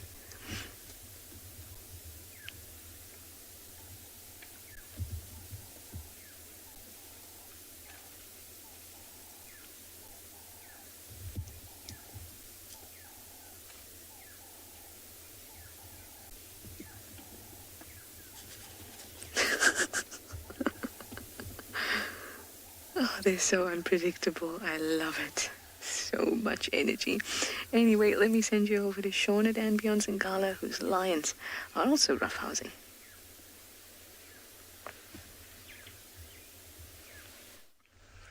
So you see that? That's the last of the elephants. Going over the bag, and then we got the lions over here. So everyone sort of moved a safe distance and then stopped. So the elephants had their drink, and they thought the lions were far enough away. So as you can see in the sort of close left of your screen, we got 4 of them. I think we got, listen.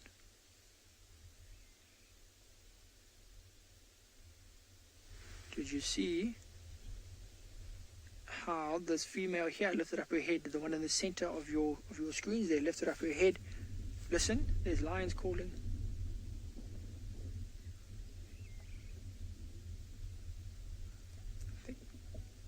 It might just be some of the cubs. Yeah, no, it's not very loud.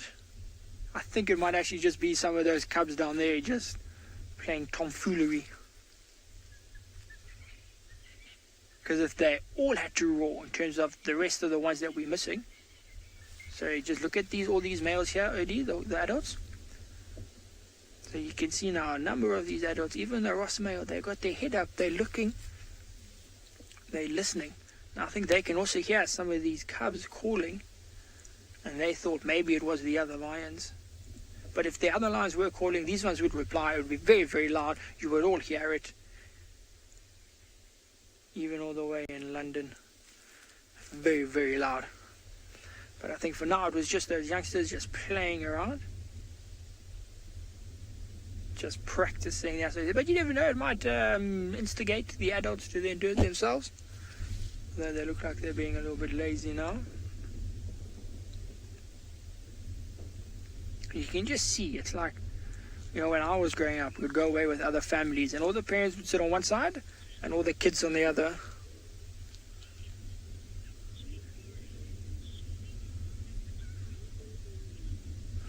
So Striped Horse, that is a good question. So Striped Horse wants to know, why do the elephants chase the lions? Surely the lions are not much of a threat to the elephants. And that is very true, Striped Horse. The lions are not much of a threat to the elephants. But, you know, elephants are, when they're young, they can still be prey. If you get an elephant calf, anything sort of 5-7 years, even older, sounds okay, maybe 7 or 8 years, if it's alone and it's separated and it's away from its family, it got lost overnight or something, and a pride like this came along, they could potentially catch it. It's not unheard of. I watched a video in Botswana where 32 lions caught a 20-something-year-old elephant. So it is possible. Striped Horse is highly unlikely, but it is possible. And these elephants just grow up instinctually They are a prey species. Lions are a predator species. That's just how it is. Even if it is unlikely, that's just the way their lives are. It's just instinctual. So if they can, they will chase the lions away. It doesn't matter. You'll see. Remember when this female with the young cubs was denning? She had her den there in the river. And, we would say we don't get too close, things like that, because even those cubs, they're not a threat to anything. Those cubs couldn't kill a mouse if it came past them. But if a buffalo saw them, or if a elephant saw them, they would try and kill the cubs, because they know instinctually these cubs could grow up.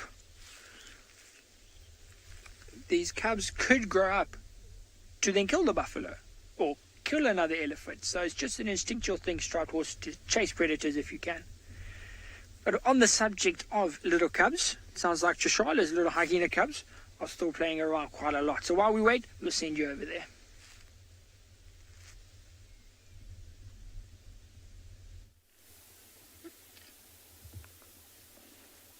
They certainly are. There are risks to the sticks, a risk to the mound, a risk to each other. Very, very, very playful. Totally unpredictable.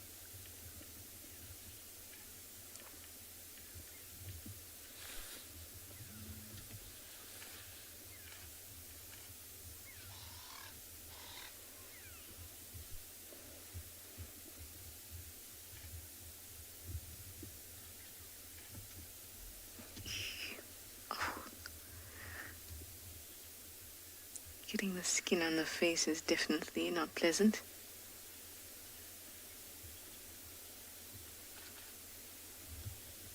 Hi Lottie, you'd like to know if environmental factors determine the sex of hyena cubs like in turtles? No. The whole chromosomal situation determines the sex of hyena cubs.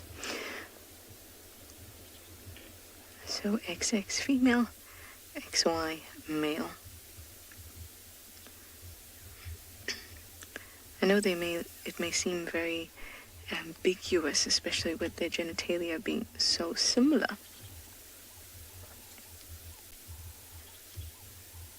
But females are most definitely female and males are most definitely male. They're not hermaphrodites, like some legends say. Although you can see why people would think that. First they see an animal and it's got all the male genitalia, and then all of a sudden it's got cubs. But it's important to have a good understanding of their biology and know that they certainly are males and females. They're not hermaphrodites.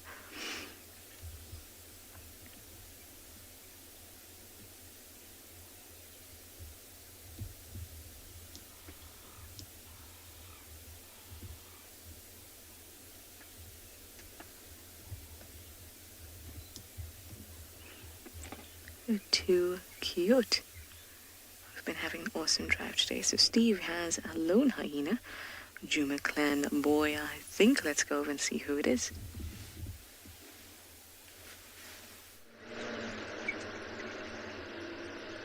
I'm not too sure, and it's not very cute, that's for sure. It's got its nose in the air though, everybody. This is how we find leopards the easiest way.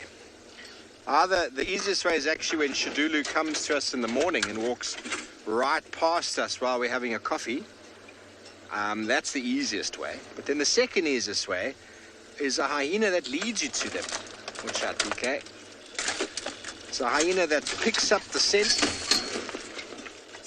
Sorry, the roof has got poles on it, which making it sound very violent in the back. But BK's okay, everybody.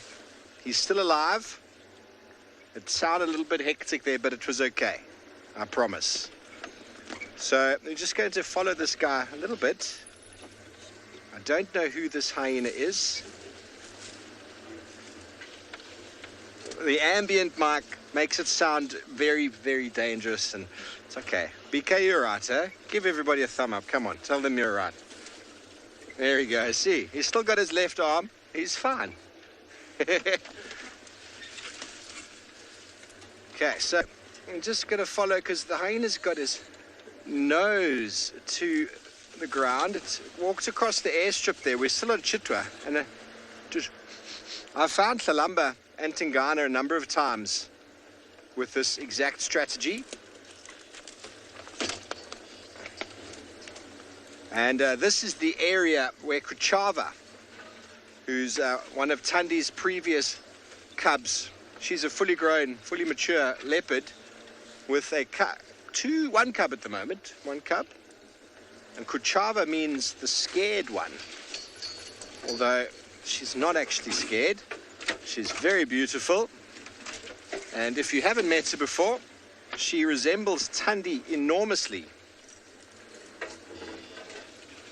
So a lot of these little shrubs that we're pushing over are bush encroaching species of the black monkey orange.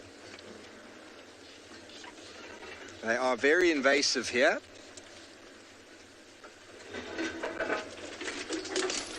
Now hopefully we'll get another image of this hyena for you so you can help us identify. It's got a similar wound on the rear buttocks like Nsaka's got, but it's not the same as Nsaka. It's got a bit of a scar and then that weird pink raised bit on the bum. Hyenas are notorious for attacking each other in dominance displays and hierarchies, and the males get the brunt of it, especially on the hindquarters, especially when they run away, when they interact with wild dogs. That's where the dogs bite them, is on the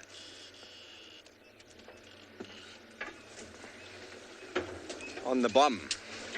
Shame, hey? Okay, you're going right into the thickets there, my friend. I think it's a boy, but no expert at identifying these fellows.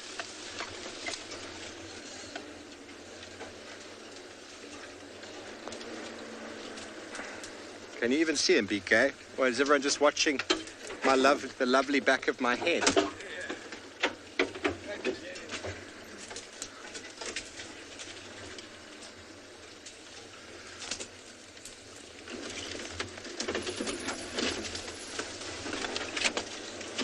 And some of the bushes we push over, we go straight over, and they pop right back up. So this is basically linking us back through towards Chitwa driveway, which is where Tristan told me he kept getting Kuchava with her cub. So obviously Aleste will move her cub, as we've seen. Kuchava's cub's older than Tandi's. I don't actually know how old. Do you know, BK? I haven't seen it. BK said he saw her in December.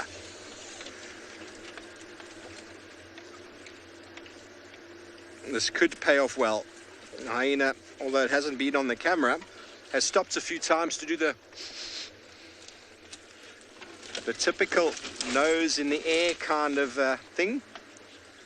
And then obviously when these termite mounds materialize here, there's always going to be leopard scent. Leopards love to pop up on these termite mounds, as we've seen. I wish I could track like a hyena tracks. Just walk through the bush and go, oh, here's the leopards, everybody. Wouldn't that be a wonderful skill?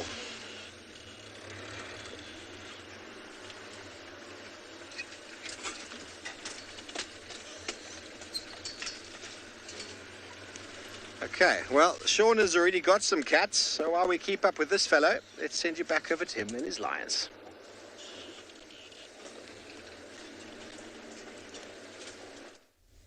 Okay, so as you can see, we got some of these youngsters now joining up with the adults. You can see there comes the young white male. So all of them have started to move up this way. It looks like they're starting to relax again. Weather's changed a bit, the rain has stopped. Wind's died down slightly. Still getting very cold. But the wind has died down. So it's most likely these guys now, they're relaxing a bit.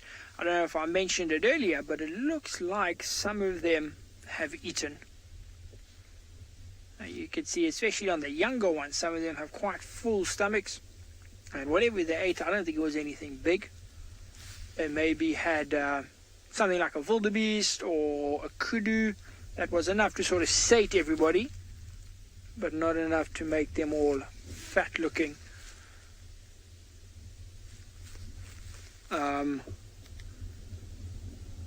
that's probably why they're relaxing so much more, because now they don't have any immediate need to get up and go anywhere to do anything, to hunt.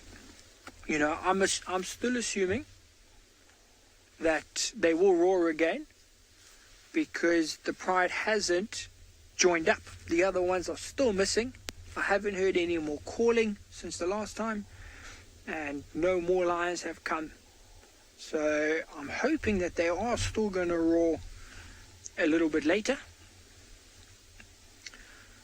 And OD brought out his really cool sort of, what would you call it, night vision spotlight, which doesn't emit an actual light. It just sort of shines, and the camera can pick it up, which is very cool. But for now, they do look quite lazy. You can see those ones at the back there on the right. They still got their heads up. They're still looking around. They're still listening. Now it just seems to be the busy time. You know, that's the second herd of elephants we've seen come down to the waterhole. And I wouldn't be surprised if we get maybe one more, maybe even some zebras coming down until they see the lions. Then they're obviously going to run away again. But this is the time where a lot of those daytime animals will come and get their last drink before they go find a place to sleep for the night. You know, because now it's getting quite late. It's almost 5 o'clock. And it's going to be dark in the next sort of half an hour, 45 minutes. It's going to be dark. So a lot of those daytime animals need to do their last things now before they go and find a comfortable place to lie down. And it's going to be hard for them, because right where we are, back up behind us, is a massive clearing. You can't see it, but I promise you it's there. And that's a place quite often where we find impalas, zebras, wildebeest, where they sleep, because it's open, it's safe, and they can't be hunted. Where now, it's obviously not going to work out as usual. So it'll be interesting to see where they move to. Because this weather now, this is hunting weather. Tomorrow, on Nikki's game drive, I'll be surprised if we don't find a carcass, be it from lions or leopards or whatever it is. But tonight, all the predators are going to be hunting again. With the clouds, it means there's going to be no moonlight, there's going to be no starlight.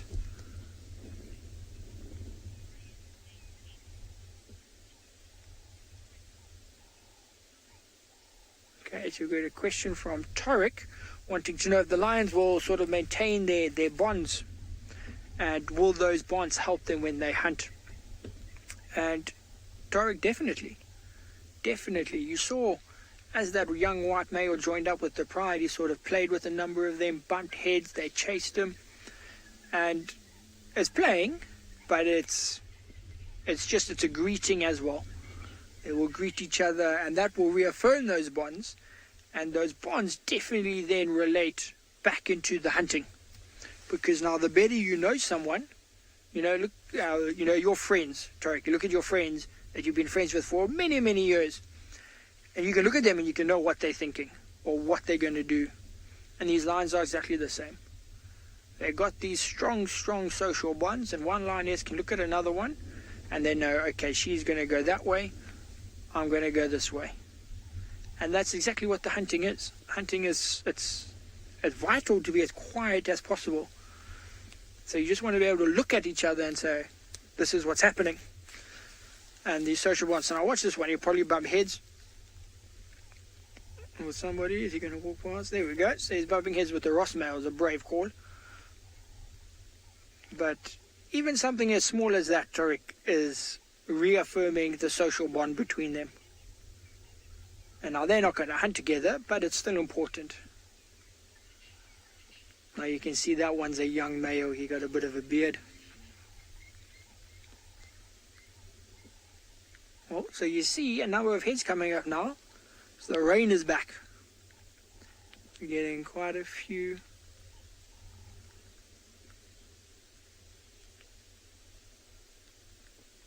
So we got a few raindrops coming, so we're going to sit here and pray and hope the rain stays away. While we do that, we'll send you across to Dylan, who I think has left the area of the baby pangolin.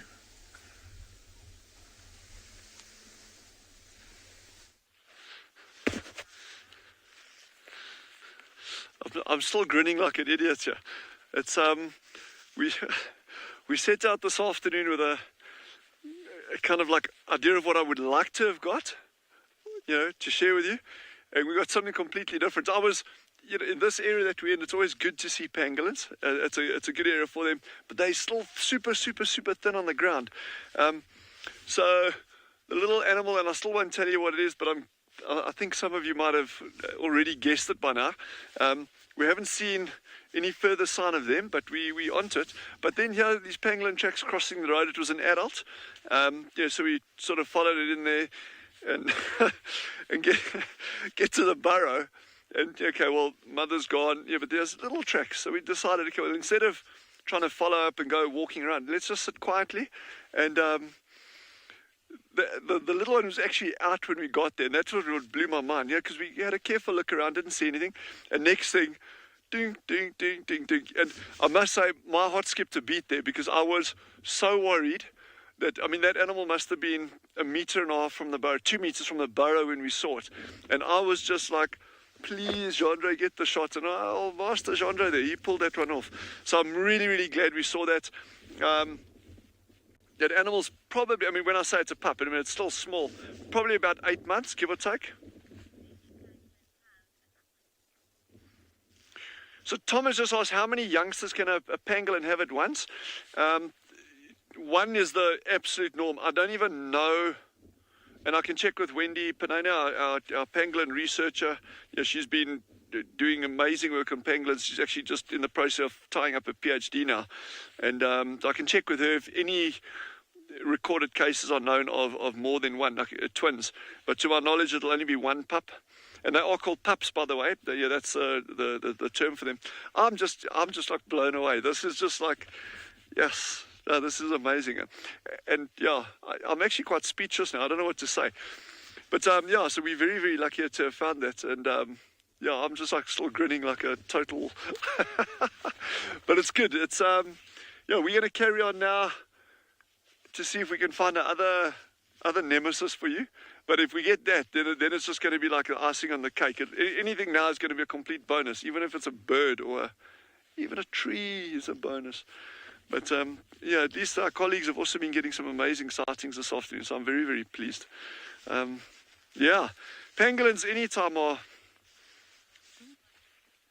good, anytime. Okay, I've got some tracks here of the other one, but I'm not gonna divulge just what it is. I think in the meantime, while we continue our search, head over to Trishala and see what she's got that side.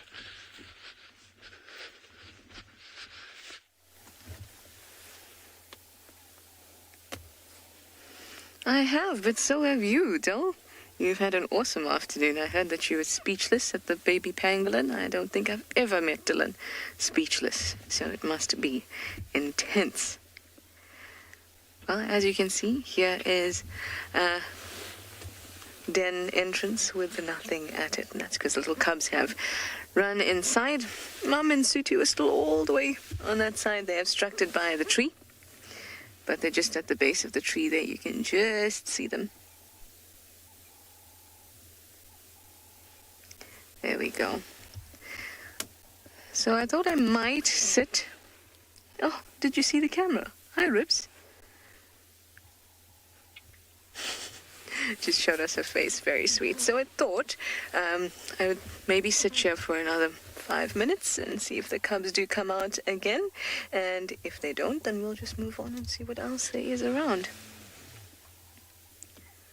It always amazes me how they have a lot of energy, and it seems like no ways they're just going to calm down. You'd think that they'd tire, but then they don't. They come out with these bursts and then go in with as much of a burst.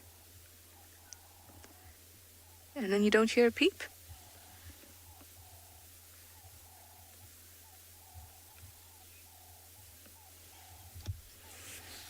Ribbon's just lifted her head up there.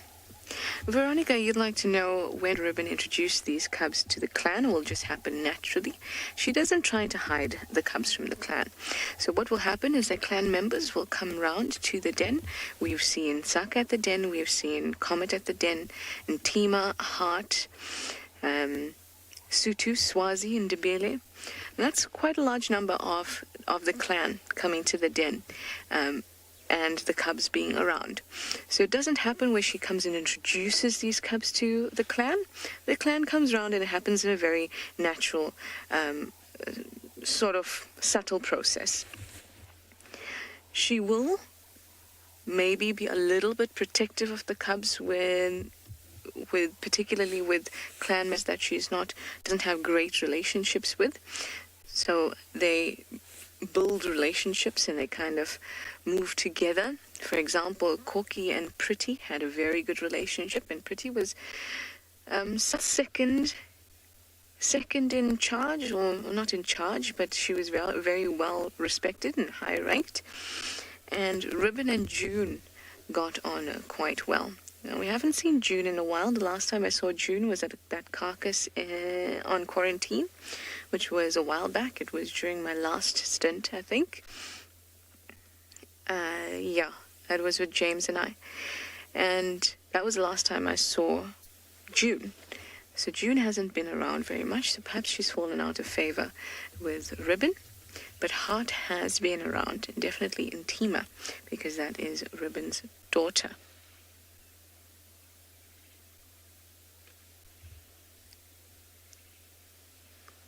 The hyena's just come up to the side of me, but we'll see it in a moment when it starts to walk further by.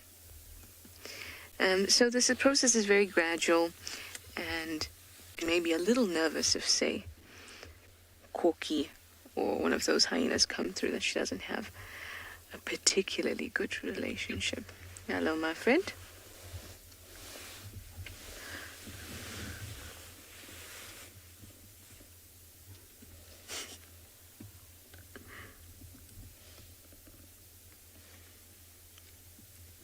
So they all sort of gather like this, and you can see this is in Tima. So this is who we were just speaking about. Oh, that is a great example of anal pasting right there. It may sound a bit strange. Oh, have you smelt your sister? May sound a bit strange, but that was a great shot. If we get to see it again, Darby, you can just zoom in, because you could actually see the glands that are actually inside of the anus that gets pushed out to secrete a pasty substance. That's how they mark their territory. That's what we see the little ones doing as they move around.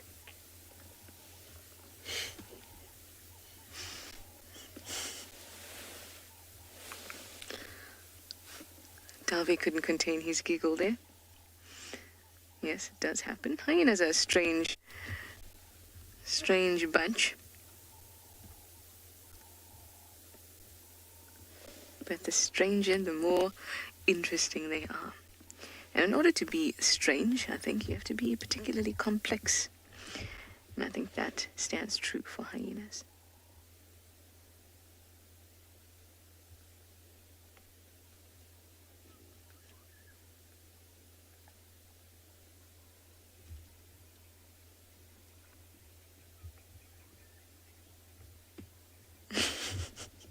Everyone's laughing with Darby now. It's going to be difficult to explain these things and not have a giggle or two. But you know what? Science and biology is fun as well. Why not have a bit of a laugh? It's natural. Makes it fun.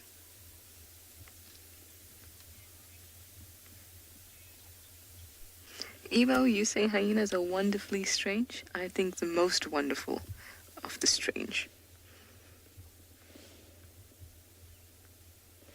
Okay, everyone, get your giggles under control, because we're going to be able to see the two little cubs with their penis and pseudopenis fully erect. when they come out to greet Ntima. They've already started to pop out a little bit. And I could see that they were erect. But let's have a look, because we're gonna see for sure we have male and female.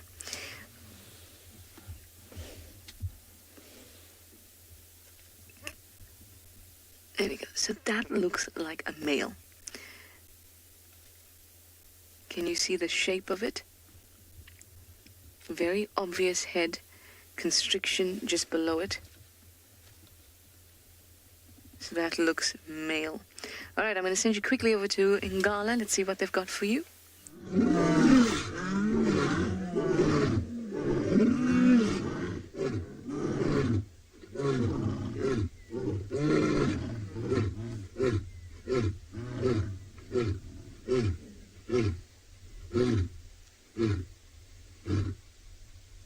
How insane was that?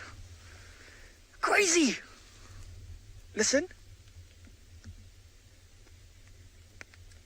So the other half of the lions started roaring, and then these ones replied. Sham, I think I might have scared FC, guys. I'm sorry. I was just really excited. Thank you for your work. But that was crazy. Like, it all just happened. You see, some of those little ones were roaring. The Ross male, the females, everyone just got involved there. And as they finished, it starts to rain a little bit. It's like they just scared the clouds into watering. But now, so that was the first time in the last, probably 40 minutes that the other half of the pride vocalized that they roared. So it could be that they're wanting to join up now, for real. I don't know. But that was still insane. I mean, to have, I've counted 12 lions here. There's 11 in this little group right here. To have 11 of them roaring. Oh, listen.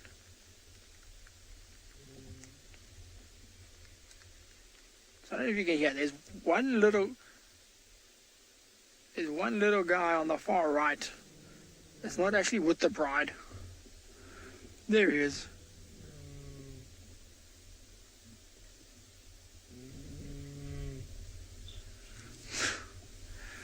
But he's just been roaring by himself for the last 10 minutes. But it's good, because he's actually getting quite loud.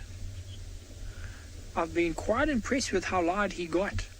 And I think that made the other half of the lions roar, which made this half roar. So he must keep going. I think it might actually be a female. She hasn't looked this way. It hasn't looked this way. It could be a female.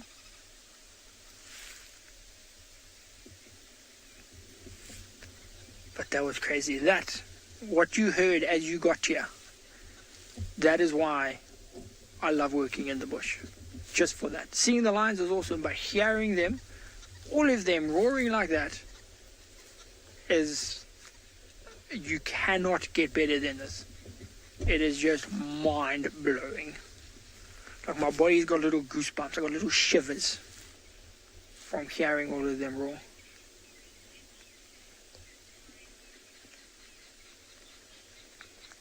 Okay, so 11-year-old Giselle wants to know, don't the lions' throats get sore when they call like that?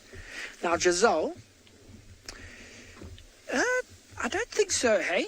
Because now, hopefully they'll do it again and then we can watch. And when they actually do that roar, they use their entire body and just sort of channels all the way up. So it's not just the throat, it's the whole body gets used, Giselle. So I don't think it hurts their throats. I don't think so. Maybe when they're practicing, some of the little ones, maybe for them, but I doubt it, Giselle. I doubt it. But while you guys were gone, there was this one lonely, very brave impala that came to drink at the waterhole. Came down from the other side where the elephants were, and it sort of came down and it made it 90% of the way. And then it saw the lions and it just stopped. And it froze. Then some of the lion cubs, the youngsters, looked up and saw it. And then the impala called a couple times. But then he actually went down and he had a drink. I think it did regret that decision. It was very risky because as it started drinking it, it's put its head down. Like one or two of these youngsters stood up. And then Paulo was like, yeah, nope, I'd rather dehydrate. Listen.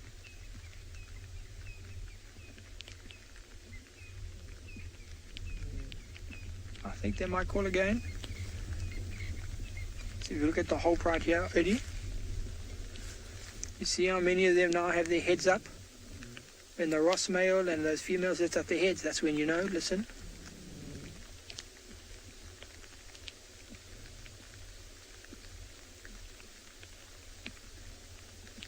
The anticipation. It was just a young one that was calling now. It was just that young one. But see, he got loud enough to sort of excite and catch the attention of all of the adults. And it's actually very impressive. We were talking about it earlier. Sorry, Jody, look at the white female. She's stalking the lion that's roaring. Look how low she's going behind it. Oh, I think it saw her. But she was stalking it. Oh.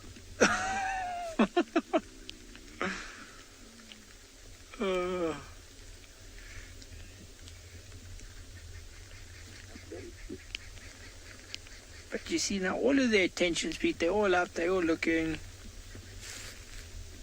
And that's but what I was saying before that whole little sibling rivalry happened there was that I'm very impressed with that one that we just saw there and how loud it can roar. I mean, it's for its age and its size. I haven't heard of one.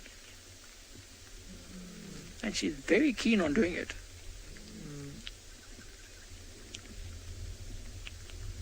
I mean, she's getting extremely good at it.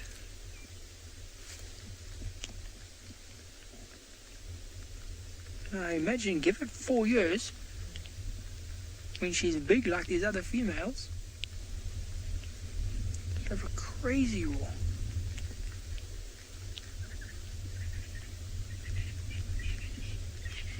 I can still see a number of their heads up. Butterfly, exactly. That was lion power. 100% butterfly. You guys can't see me, but my head is on a swivel here. I'm looking left at all the lions to see who's calling and who's doing what, and then I'm looking right to where the other half should be coming from to see if I can see them walking down the road towards us. But so far, there's nothing happening on the right.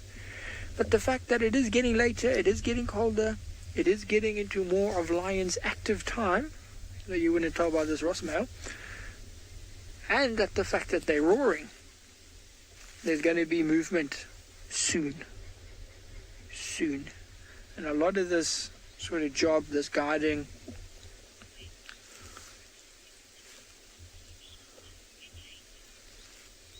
a lot of this is just about timing. So we are going to carry on sitting here patiently, waiting. And while we do that, we send you back across to Trishala, who's having a good time with her hyena cubs.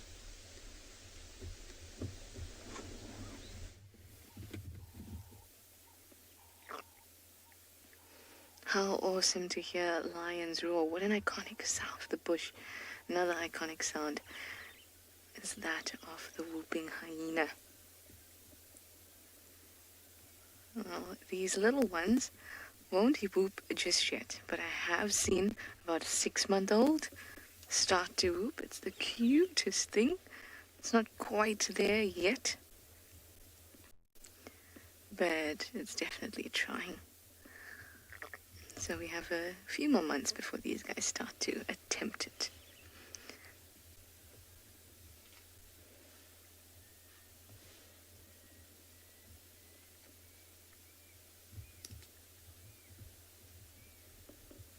Now they found themselves a little scrap of something. It looked like a little patch of fur. And they were tussling with it a little bit. But they now seem to have lost interest, and it's back to these bushes that just seem to be all over this mound. and they have no idea why it's being so intrusive.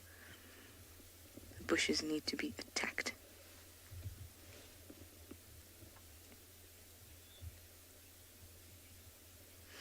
Lovely, the lions are roaring again. Let's go back.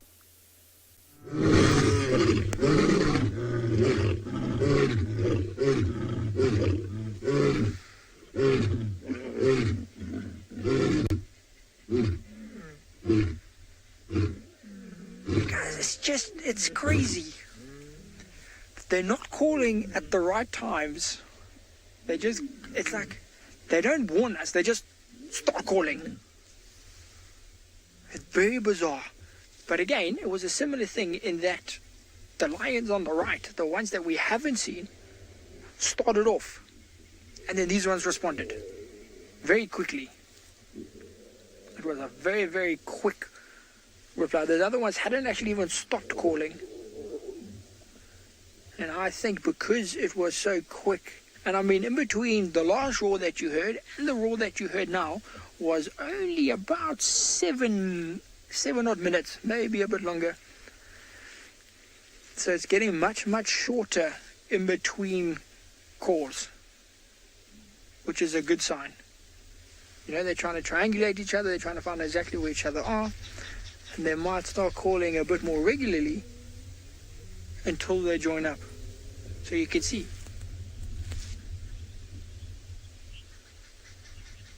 Yeah, no, Harry, you definitely awake now. You can't doze off when this is happening. There's no dozing off. I mean, there's some incredible stuff happening. There was another cub, a different one, that was calling now, but he's now flopped over and gone back to sleep. But that's how quickly this stuff happens. You know, Trishala at that hyena den, you know, you can sit there and nothing happens, and then suddenly another hyena comes, or the cubs start jumping around and playing, and there's no sign, there's no warning sometimes. They just stop being active. They go from fast asleep like this, or sleeping, to suddenly all roaring and playing and having a great time. And it just changes. You know, generally lions, they do have a bit of a warning. They will yawn, they will groom each other, they will groom themselves. Okay, so it sounds like Swali's got an aardvark. This day is just incredible.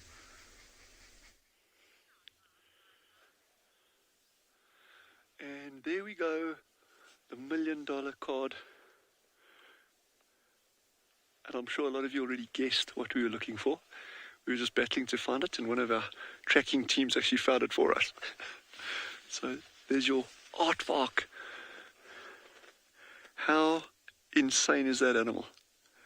And for those of you who've never seen one, and that's tons and tons and tons of people, this is one of the big safari specials on any reserve. You know, you can find lion, you can find elephant, rhino, whatever. To find an aardvark is almost the gold standard. That pangolin, in my books, probably beats it, but this is an absolute incredible sighting. There's nothing else on earth like it. Some people call it an ant bear, but it has no resemblance to a bear whatsoever in any way. You know, unless that's just referring to the way it goes, you know, feeds on ants and termites, but there's absolutely no resemblance to a bear. It's not even related. It's what they call a monotypic genus. It's the only one in the genus. There's nothing else on earth that resembles it. This is nuts. This is absolutely insane that we found this. Well, for those of you losing their minds out there, trust me, Jean and I are exactly the same. We're actually just going to go, Jean, can you still see it there? Or we're going to, okay, we're going to go forward here quickly, all right. We're going to go around, look at this back. Yeah.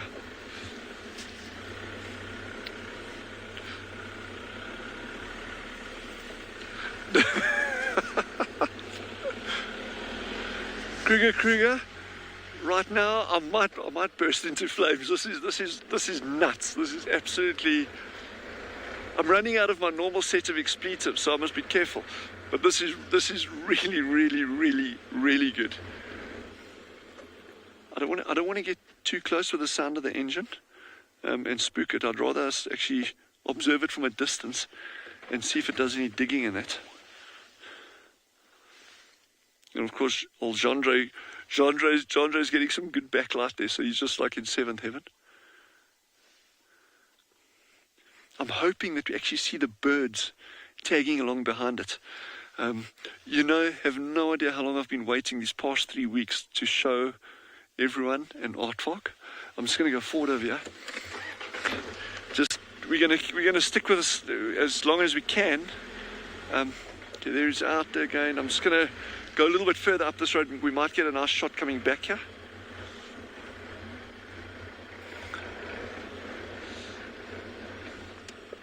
Okay, I'm just going to go further forward here.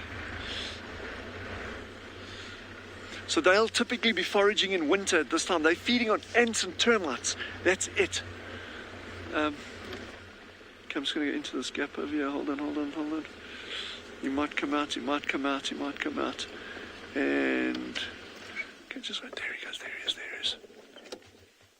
Oh, look at that.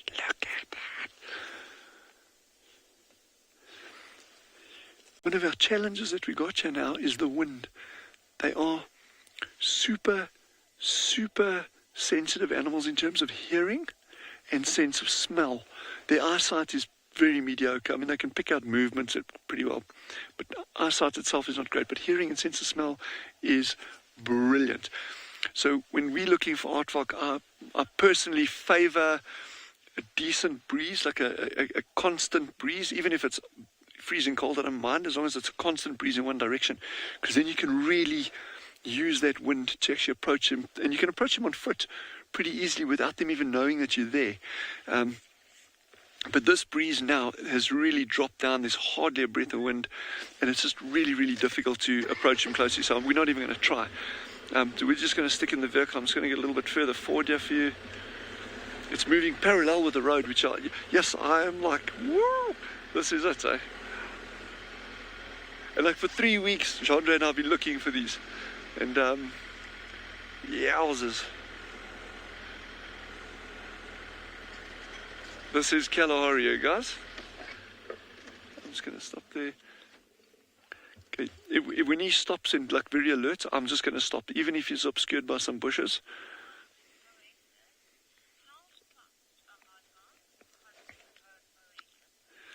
So Public Oasis has just asked, how fast are aardvark? They've got such an incredible turn of speed on them. So if we were walking, for instance, and he picked up wind of us, some tend to be more relaxed than others. They've got their own personalities, like everything does. But yes, if they get spooked, they've got a gallop on them. And typically they don't run very far, but they normally just dash down the first hole that they get to. And, they've got a super good knowledge of their entire environment. So they'll know where all the big holes are that they can escape down. And if you sit quietly 15, 20 minutes, they normally come out again if you've got the wind in your favor. I'm just going to go a little bit further up here. Wow. One of our guides has got 11 lions roaring now. So head back that side. We're going to follow the aardvark.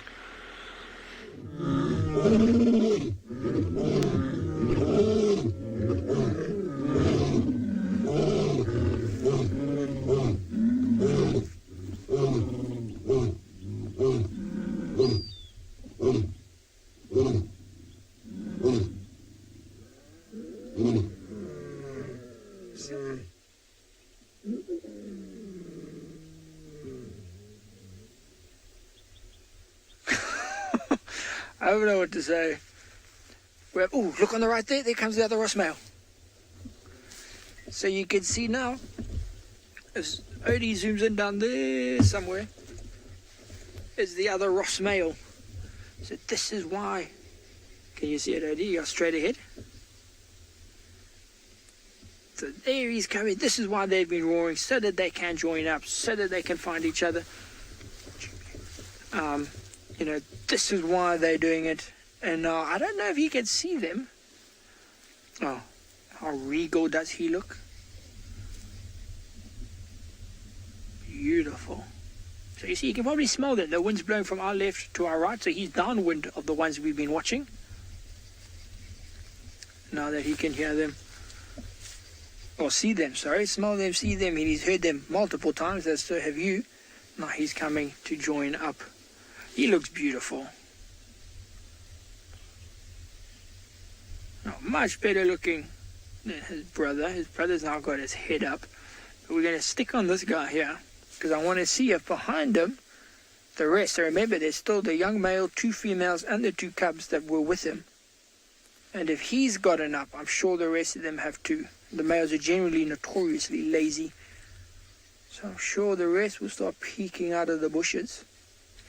And as you guys can see, we are in sort of night vision mode. That's why everything's got that sort of monotonous grey colour. It's getting quite dark here, so we just got our night vision on. I'm interested to see what he does. So what he's doing is actually walking now along the road. It's just much easier to walk along the road. There's no thorns, rocks, things like that. So he'll walk down the road and then come. Now it'll be interesting to see, does he go to the females first? Does he go to his brother first? Who does he greet first? There seems to be something caught his interest. Looking back there, I wonder. I cannot see anything. I thought maybe the other lions took that route around.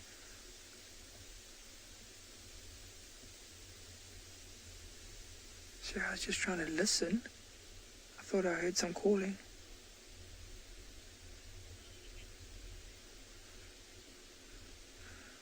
Okay, yes, so while we wait here, we're going to send you back over to that really cool artwork.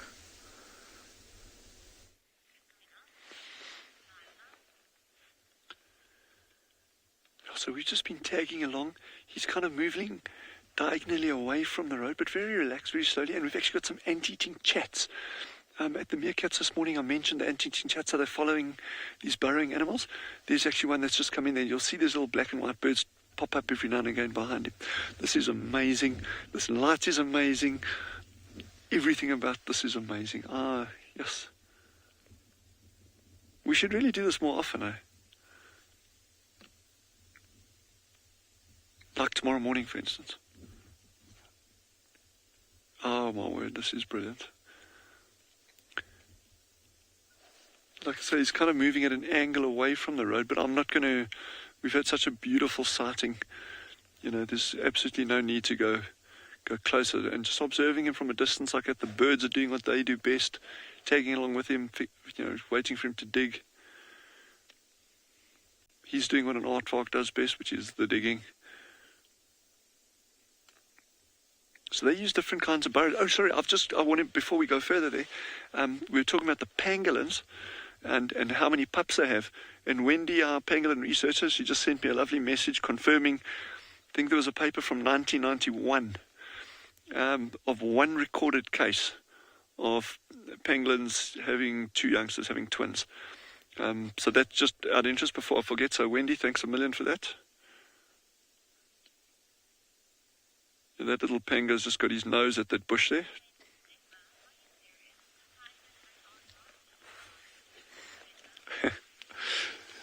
Zephyr, we are being serious. A pangolin and aardvark in the drive. I promise you, even for me, this is brilliant. This is like, you know, we are... I don't know what we're going to do tomorrow. I think, you know, just sit on the veranda with our feet up and look at some birds flying past. Jandre really wants to get his... Yeah, a unicorn maybe. Jandre just really wants to get his bird list up a bit. So we'll try help him with that bird list. I'm ecstatic. I'm over the moon. Yep, Jandre helps me a lot with a lot of the LBJs. He's very, very good with the small birds. Yeah, the ones I battle with. Yes, guys, I'm just so pleased that we were able to share this with everyone and that you were all like watching. And so the very funny thing, let me tell you a funny thing about this with our comms that we've been, challenges that we've been having. We've had, I think, how many? 2 aardvark sightings, 3. And it's just we're battling to actually get them out for you guys. So this is now, I'm done here. This is just, yeah.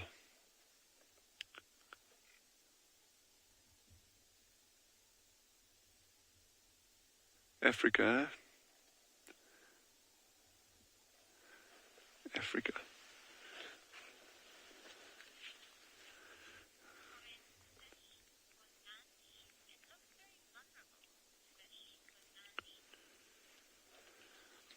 With Andy, you know what, aardvark, they do look vulnerable, but their defense is a insanely good ability to dig.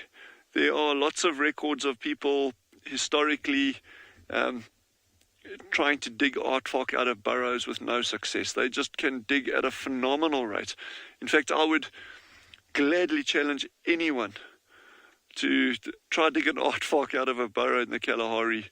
I'm not recommending doing it. I'm just saying, you know, if there was a hypothetical race between who could dig faster, an aardvark or a person with a spade, and there is no ways you would keep pace with an aardvark. So they've got, and again, I mentioned earlier, you know, remember when an aardvark starts feeding like this, he's not working with a clean slate.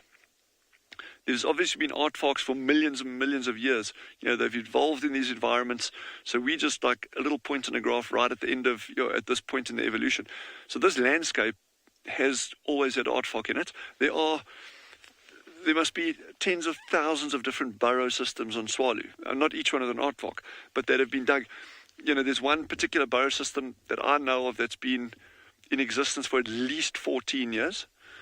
With different kinds of inhabitants in it. So these burrows last a long time. So when this aardvark's moving around, it's not like if a leopard springs out that he has to go and dig his own burrow quickly. You know, he can be moving around feeding and then just disappear down the nearest burrow if danger threatens. So, you know, it's not like they're completely defenses. And their senses are just brilliant. Their sense of smell and hearing. So and that's why I'm trying to really keep our distance here. You know, you've got to be super careful how you approach them. But hopefully over the coming weeks we'll get some more sightings and hopefully also a little bit closer. But in the meantime, head over to Sean and see what he's got on that side. Yes, this is brilliant. Ha.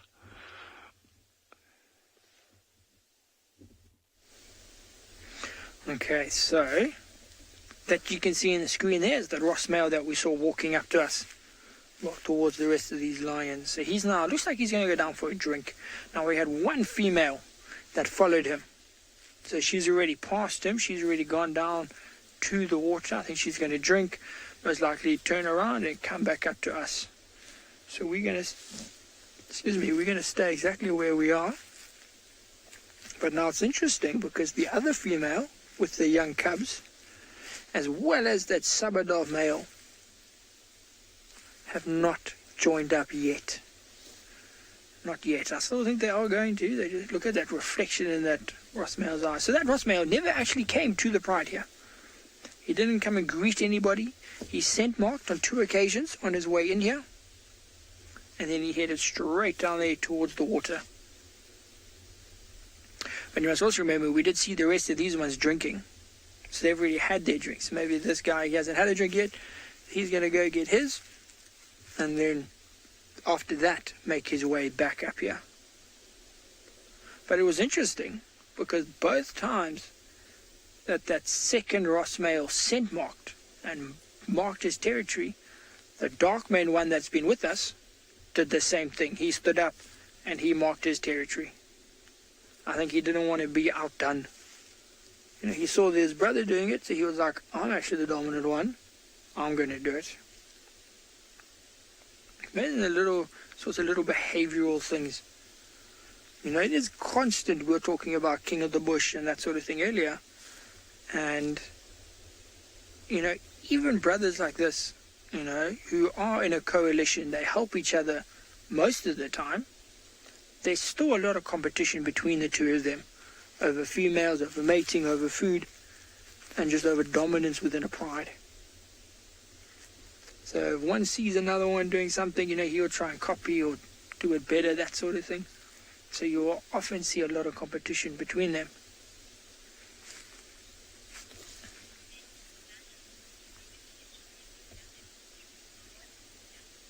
Nana, yes, so many interesting dynamics in the pride. And there's still, Nana, there's still things that I am seeing, behavioral things, different dynamics that I am seeing that I haven't seen before. And I've been following this pride since, 2017. I've been following them, watching and, learning, and there's still things that I'm seeing for the first time. You think you know the lions, Nana, you think you know, and then something changes. And you're looking at a whole new thing, and you don't know what to say to your guests. You're just like, it's the first time I've seen that, everybody, I don't know. So it's very cool, and that's, what keeps it so interesting. You can go on safari 10,000 times, and it will still be interesting because something different will happen. There will be a behavior or just something unique on every single trip.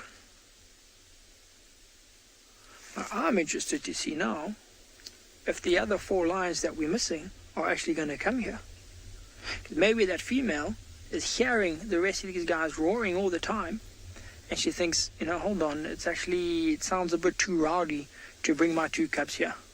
Because remember the last sighting we had, they got a little bit rough. There was a lot of nipping and biting and, yes, it was playing, but it can always just change. So maybe she thinks, it sounds like it's a bit too rowdy there, a bit too rough. I'm going to stay here.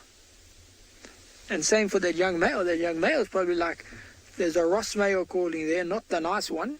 I'm going to stay away. It's possible. It's possible. That's why I'm actually quite interested to sit here as long as we can and just see. Do they join? Don't they join? Does this Ross male actually come back up the bank? He hasn't come back up yet. Does that female? She should. I'll be very surprised if the female doesn't come up here to greet the rest of the females. Oh, listen.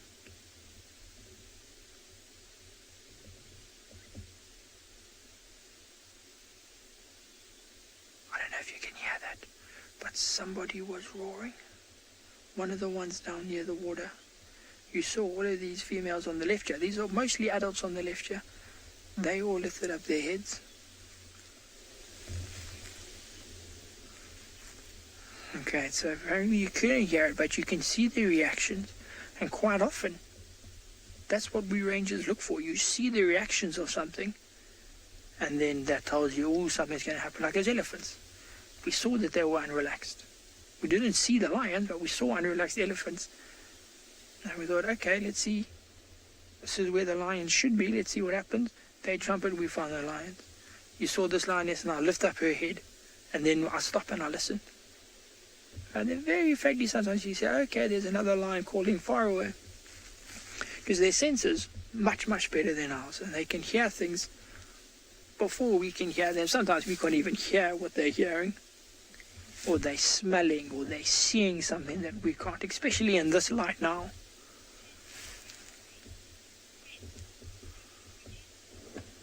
Rosemary, the suspense is half of it. Will they roar again? What are they going to do? Are they going to be friends? Is that male going to come up? Is the female going to come up? Is the young cubs going to come here? Or are the young cubs going to come here? The suspense, Rosemary, it's crazy. Crazy. But you see that now. We were talking, I can't remember who asked the question, but about bonds and behaviors and hunting. And you see that one lioness got up, went over to most likely her sister. I can't see here in the darkness. But then most likely her sister gonna go there, get some grooming done, maybe groom her back, reaffirm those bonds. And now you may see, so what you're seeing on the screen now, that sort of light grey, that's not what we see. We see darkness. Like, it's pretty dark where we are right now. I can obviously see where the lions are, but I can't make out those individual markings on the face that we would use to identify them. I can't see that. But you look at those two, they're fairly similar size in terms of the heads. Maybe that one on the left has got a bit of a bigger head. But they're all awake now. This is now their active time. We've been talking about how the later, colder, that's when they get more active. This is exactly the sort of time we're waiting for. And because of the cloud cover and the wind and the rain, it means earlier activity because it gets colder earlier on. And these animals do get cold. You know, yes, they got the fur and they got the manes and they got sort of those things to keep them warm, but they 100% feel the cold. Very often here, off of our eastern boundary, there's a tar road.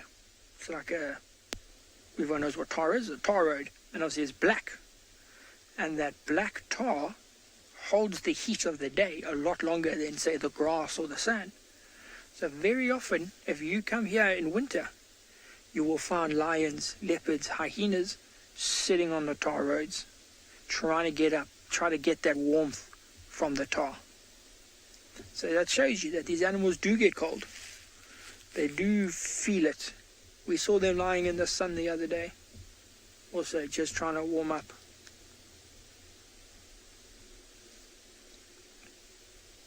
See the white one at the back there? He's looking down there to see his brother. That's where the waterhole is, and I think he's waiting to see what his brother does. I can't see his brother. He hasn't come back up the bank. He could just be lying in the sand. You know, possibly he dug down a little bit to some warmer sand, and he's lying.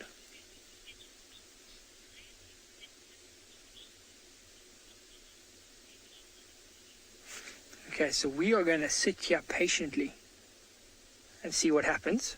While we patiently wait, though, we're going to send you across to Shashala, who I believe is on a hunt for chameleons.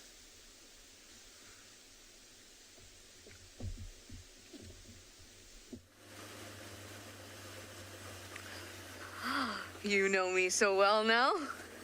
I am also looking for a leopard to top off our spectacular drive. No clues just yet, but you know, if a chameleon happens to be around, I will, with pleasure, show it to you. With absolute pleasure. It's been a stunning drive. Dylan has had an amazing afternoon. He's had some amazing sightings altogether since he's joined us. So tomorrow evening at 7 p.m. South African time, we're going to have an Instagram live chat. So Dylan from Swalu and I are going to be chatting a little bit, talking about his sightings, a little bit about himself, all of that, and get to know Dylan a little bit better. And if you're following the WildEarth page on Instagram, you'll be able to watch. So pencil it into your diaries. I'm sure it'll be great. I'm sure he'll have lots to say about his sightings and his experience doing the drives with us.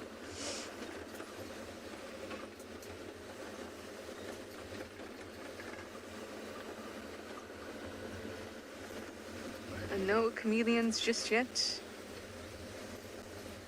No leopards just yet. Julie, you say that's so exciting. Will there even be a fire? You know, Julie, with the way it's going with us and the fact that we have all these different locations, we have to think about new and innovative ways to have fireside chat. And indeed, there will be a fire. There will be two fires, one on Juma's side, one on Dylan's side, and it will be a fireside chat, everyone. It will just be over Instagram Live.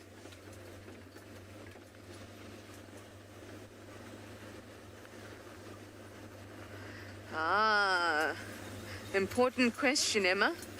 Emma says, well, who will have marshmallows? We'll just have to see. I don't think I have marshmallows at my disposal. And I don't think you want to hear us talking marshmallows.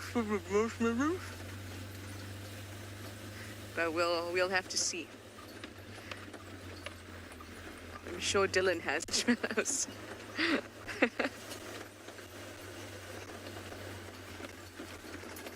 Let's ask Dylan what he thinks about tomorrow's chat, and you can also ask him if he's got marshmallows for us to roast.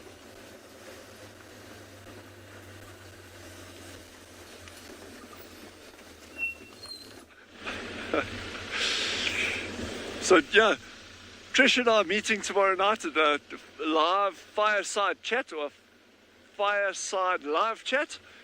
Yeah, and it's going to be so cool.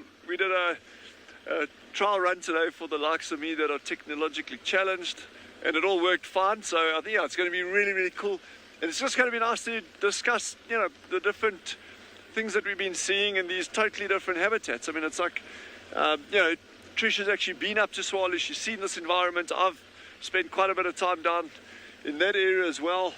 So it'll be actually really good to just chat about these different areas. And of course, as always, if you're able to join us, that would be first prize. So as we're ambling along here, we hold out hope all the time. So we're not looking for anything in particular, because I think I'll just be absolutely totally greedy if I'm hoping for anything else. But you never know what we'll find, and it's still a very, very good time. Temperature's dropping now, but it's still a very good time for aardvark. They could be moving. Things like brown hyena will be out now. African wildcats, and you never know, maybe another pangolin. Wow. Now I'm really just like trying to milk it now, but look at this. Look at the skyline. The skyline is off the charts.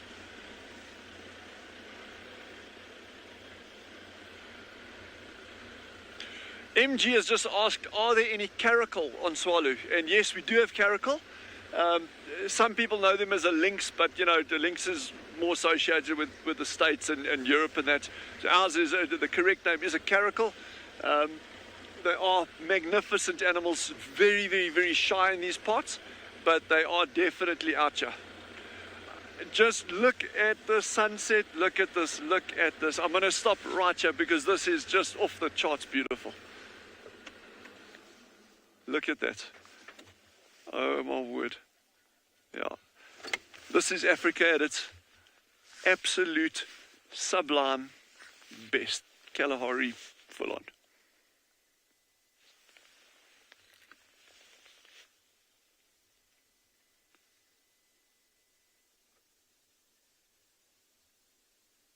I'm just going to be quiet now. This speaks for itself, so.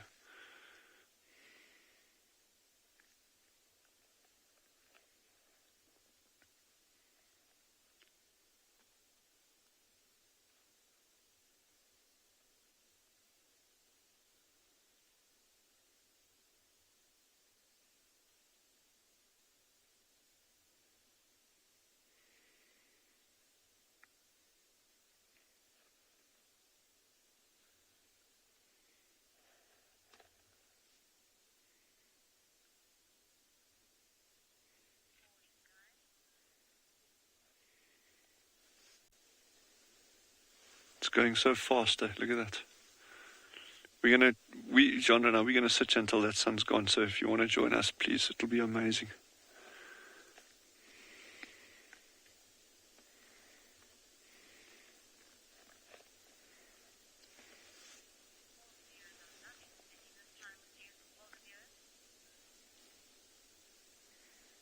Yeah, and it's a privilege being able to be out here and having you all with us. I mean, this is what it's about.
No words needed.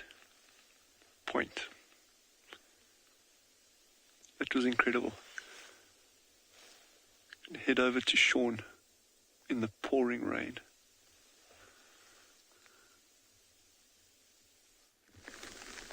Okay, so you can see here, we got a lot of these lions are now coming back from the water to join up with this one. Now, I don't know if you can see on your screens or hear it, but it's starting to rain very, very heavily here.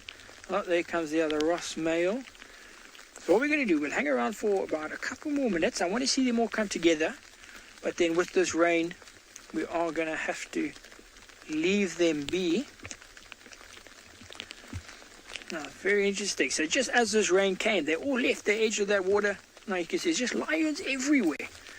They left the edge of the water and they came back this way. Now I heard some impalas alarm calling in front of us, but quite far away. And I think that may be the other 4 lions that we're missing, just dropping into the trees, trying to get some protection from the rain.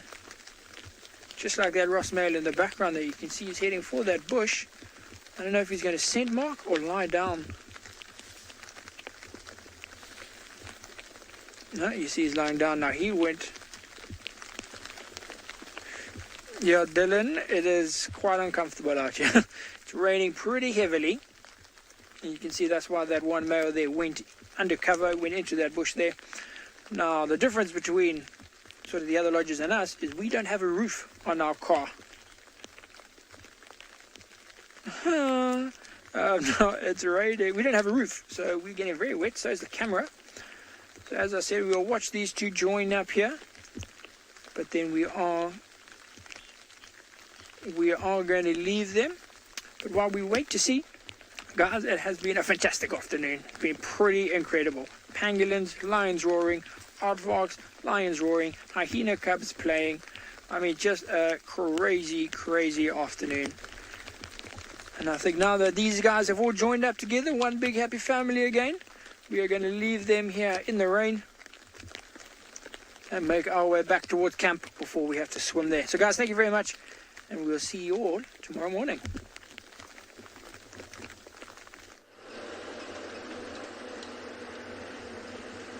Thanks, Sean. Well, what a wonderful afternoon. It seems to have been from all across the continent, or should I say South Africa. Pangolins, aardvarks, lions roaring, and I was able to bring you lots of poo. So I think I've brought my side of the history together, side of the content. Of course, seeing a pangolin and an aardvark in one show is just, yeah. Well, I was in the Kalahari years ago. I saw my first pangolin. First evening there, I saw an aardvark bat-eared fox. It was just crazy. It is such a wonderful place for those animals. I'm super happy able to see 2 of them. See, no doubt Dylan and Jandre were over the moon. So our hyena led us all the way to Chitwa Lodge, and then he went inside Chitwa Lodge. So much for him leading us to something of interest. And hyenas are well known for visiting lodges in and around Sabi Sands. I didn't get an ID on him. So we are now on our way slowly home on the west with the idea of a last-minute critter. Last-minute something. Maybe the lions will come in on the west. It's always a road I like to check for that. It's in a road that Hukumuri likes, the big male leopard from the west. He limps on. We did have elephants in this block this morning, being a bit upset with life. We couldn't find out why, but it's possible that someone by the name of Hukumuri was lurking around. We tried to find the lions that are hiding somewhere in a block in Simbambili, but now maybe they've finished whatever they were eating and they've decided to come back. So, last minute critter, everybody. What's it going to be? Send through your one word, #WildEarth. Maybe you'll get it right. There's no prizes, I'm afraid, just the knowledge that you guessed right. Throw it in the YouTube chat stream as well. What's the last minute critter going to be? Ah, Dizzy says last minute porcupine. I heard that last night as well. Somehow, I mean, I'd love to say yes, we're going to find a porcupine. But putting them on camera is almost like putting aardvarks on camera in this place. They're around. We track them all the time. We find their activity all the time. I can't wait to show you their dung. Yes, everybody, porcupine dung looks like cocktail sausages. Yes, you heard right. Cocktail sausages. We've all had them. We've all seen them.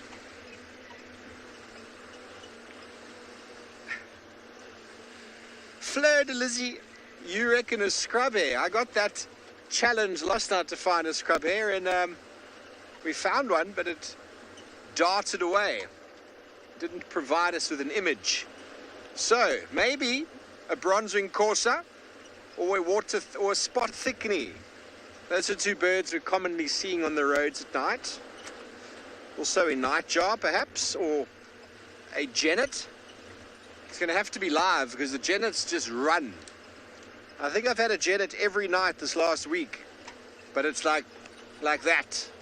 They are in and out.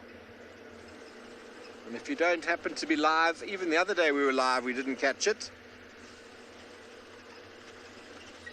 So, last minute critter. This is the junction I love to check.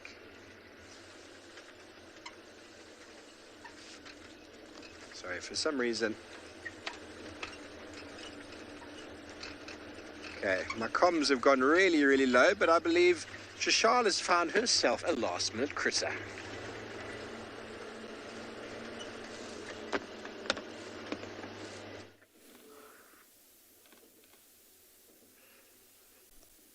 It is a last-minute critter. I promise it's there.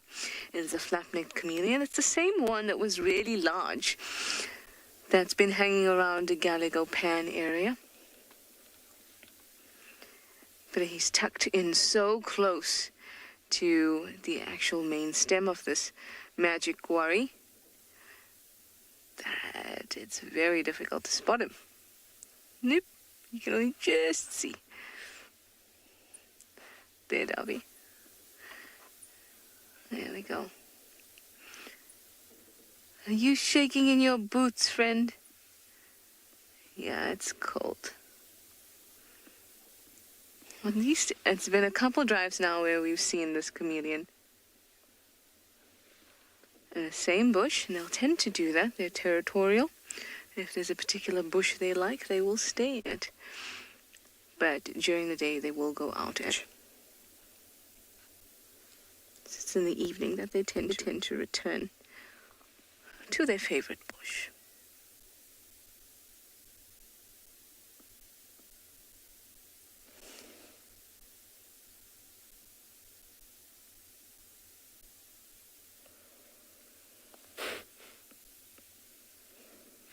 Sharon, you say the chameleon must be on my payroll. Sharon, the chameleon pays me to give it exposure every day. That's the story I'm sticking to.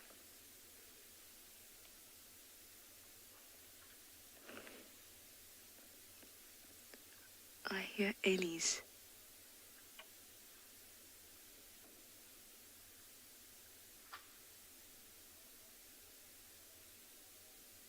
Did you hear that?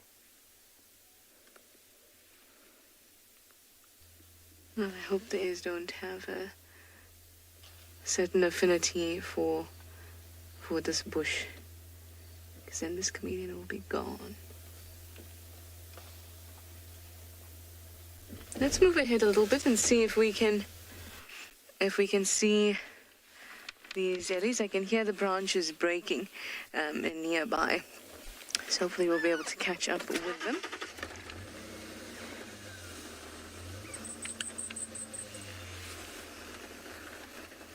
Thank you, chameleon.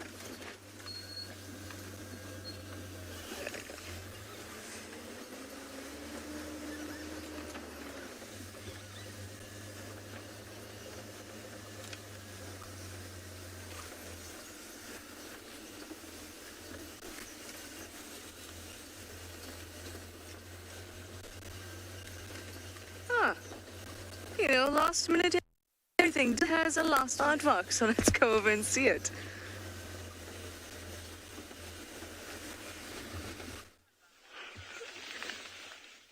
I can't believe this, guys. This is unreal. I'm just going to go forward here a little bit. Is he coming out? Okay, is he coming out? I can't see him from there. There he goes, there he goes. Aardvark number 2. Aardvark number 2. This is absolutely off the charts. I am stunned, eh? And this one is full credit to Jandre. He spotted this one. This is, oh, wow. So you see how important this time of day is for spotting them. You know, you can go out at night as much as you want when it's freezing cold, and you're very unlikely to see it out in our environment. Oh, yeah, I'm not saying in others. In Kalahari, this environment,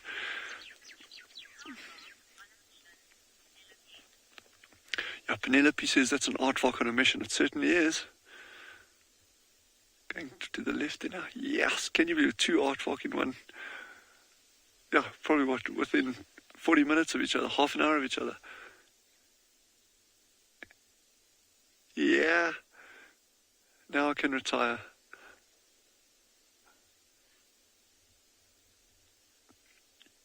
Yeah. Yeah.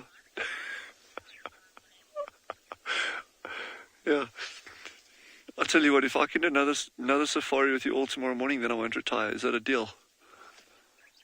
Unless you want me to retire. Yeah, then we can look at options.